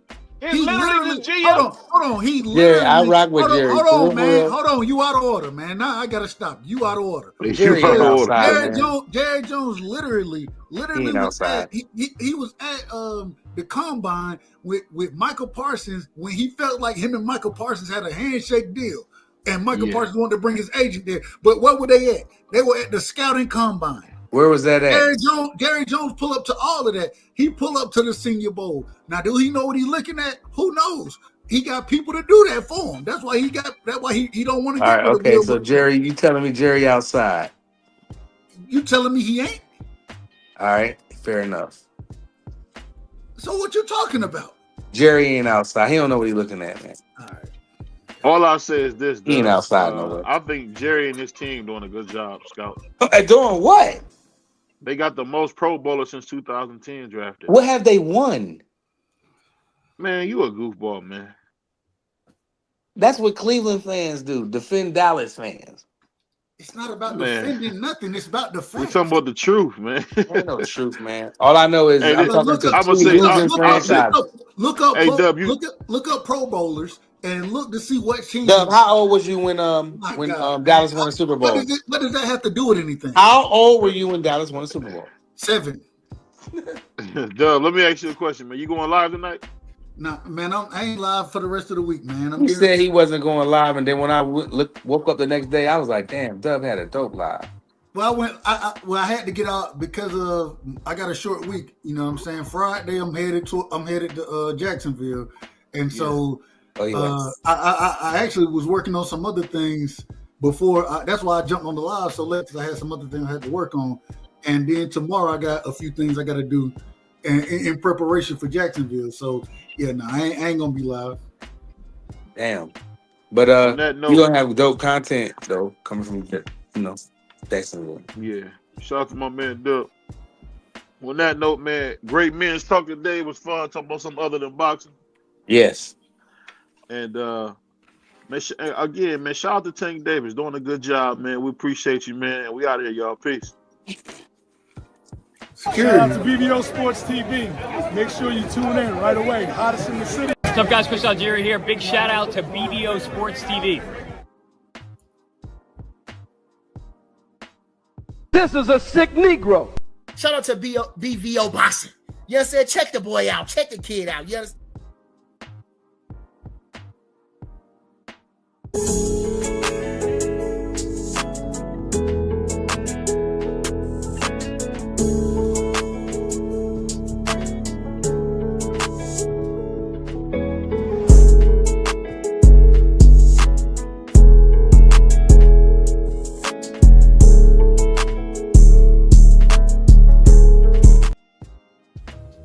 On behalf of BVO Sports TV, we would like to thank our sponsor, Raycon, makers of the Raycon Everyday Earbuds, the perfect model for premium sound with active noise cancellation to block out distractions and transparency mode to keep you aware of your surroundings. They are the ideal for your everyday needs. Just visit RayconGlobal.com. That's RayconGlobal.com and elevate your listening experience. Ladies and gentlemen, hailing from Cleveland, Ohio, I give you BVO. Oh, we boxing, yeah, we boxing. I need that belt like it ain't no other option. So we punching and weaving and blocking, defeat ain't an option. Let them know, shoot a video, put it on BVO. Let them know, every time I punch, it's a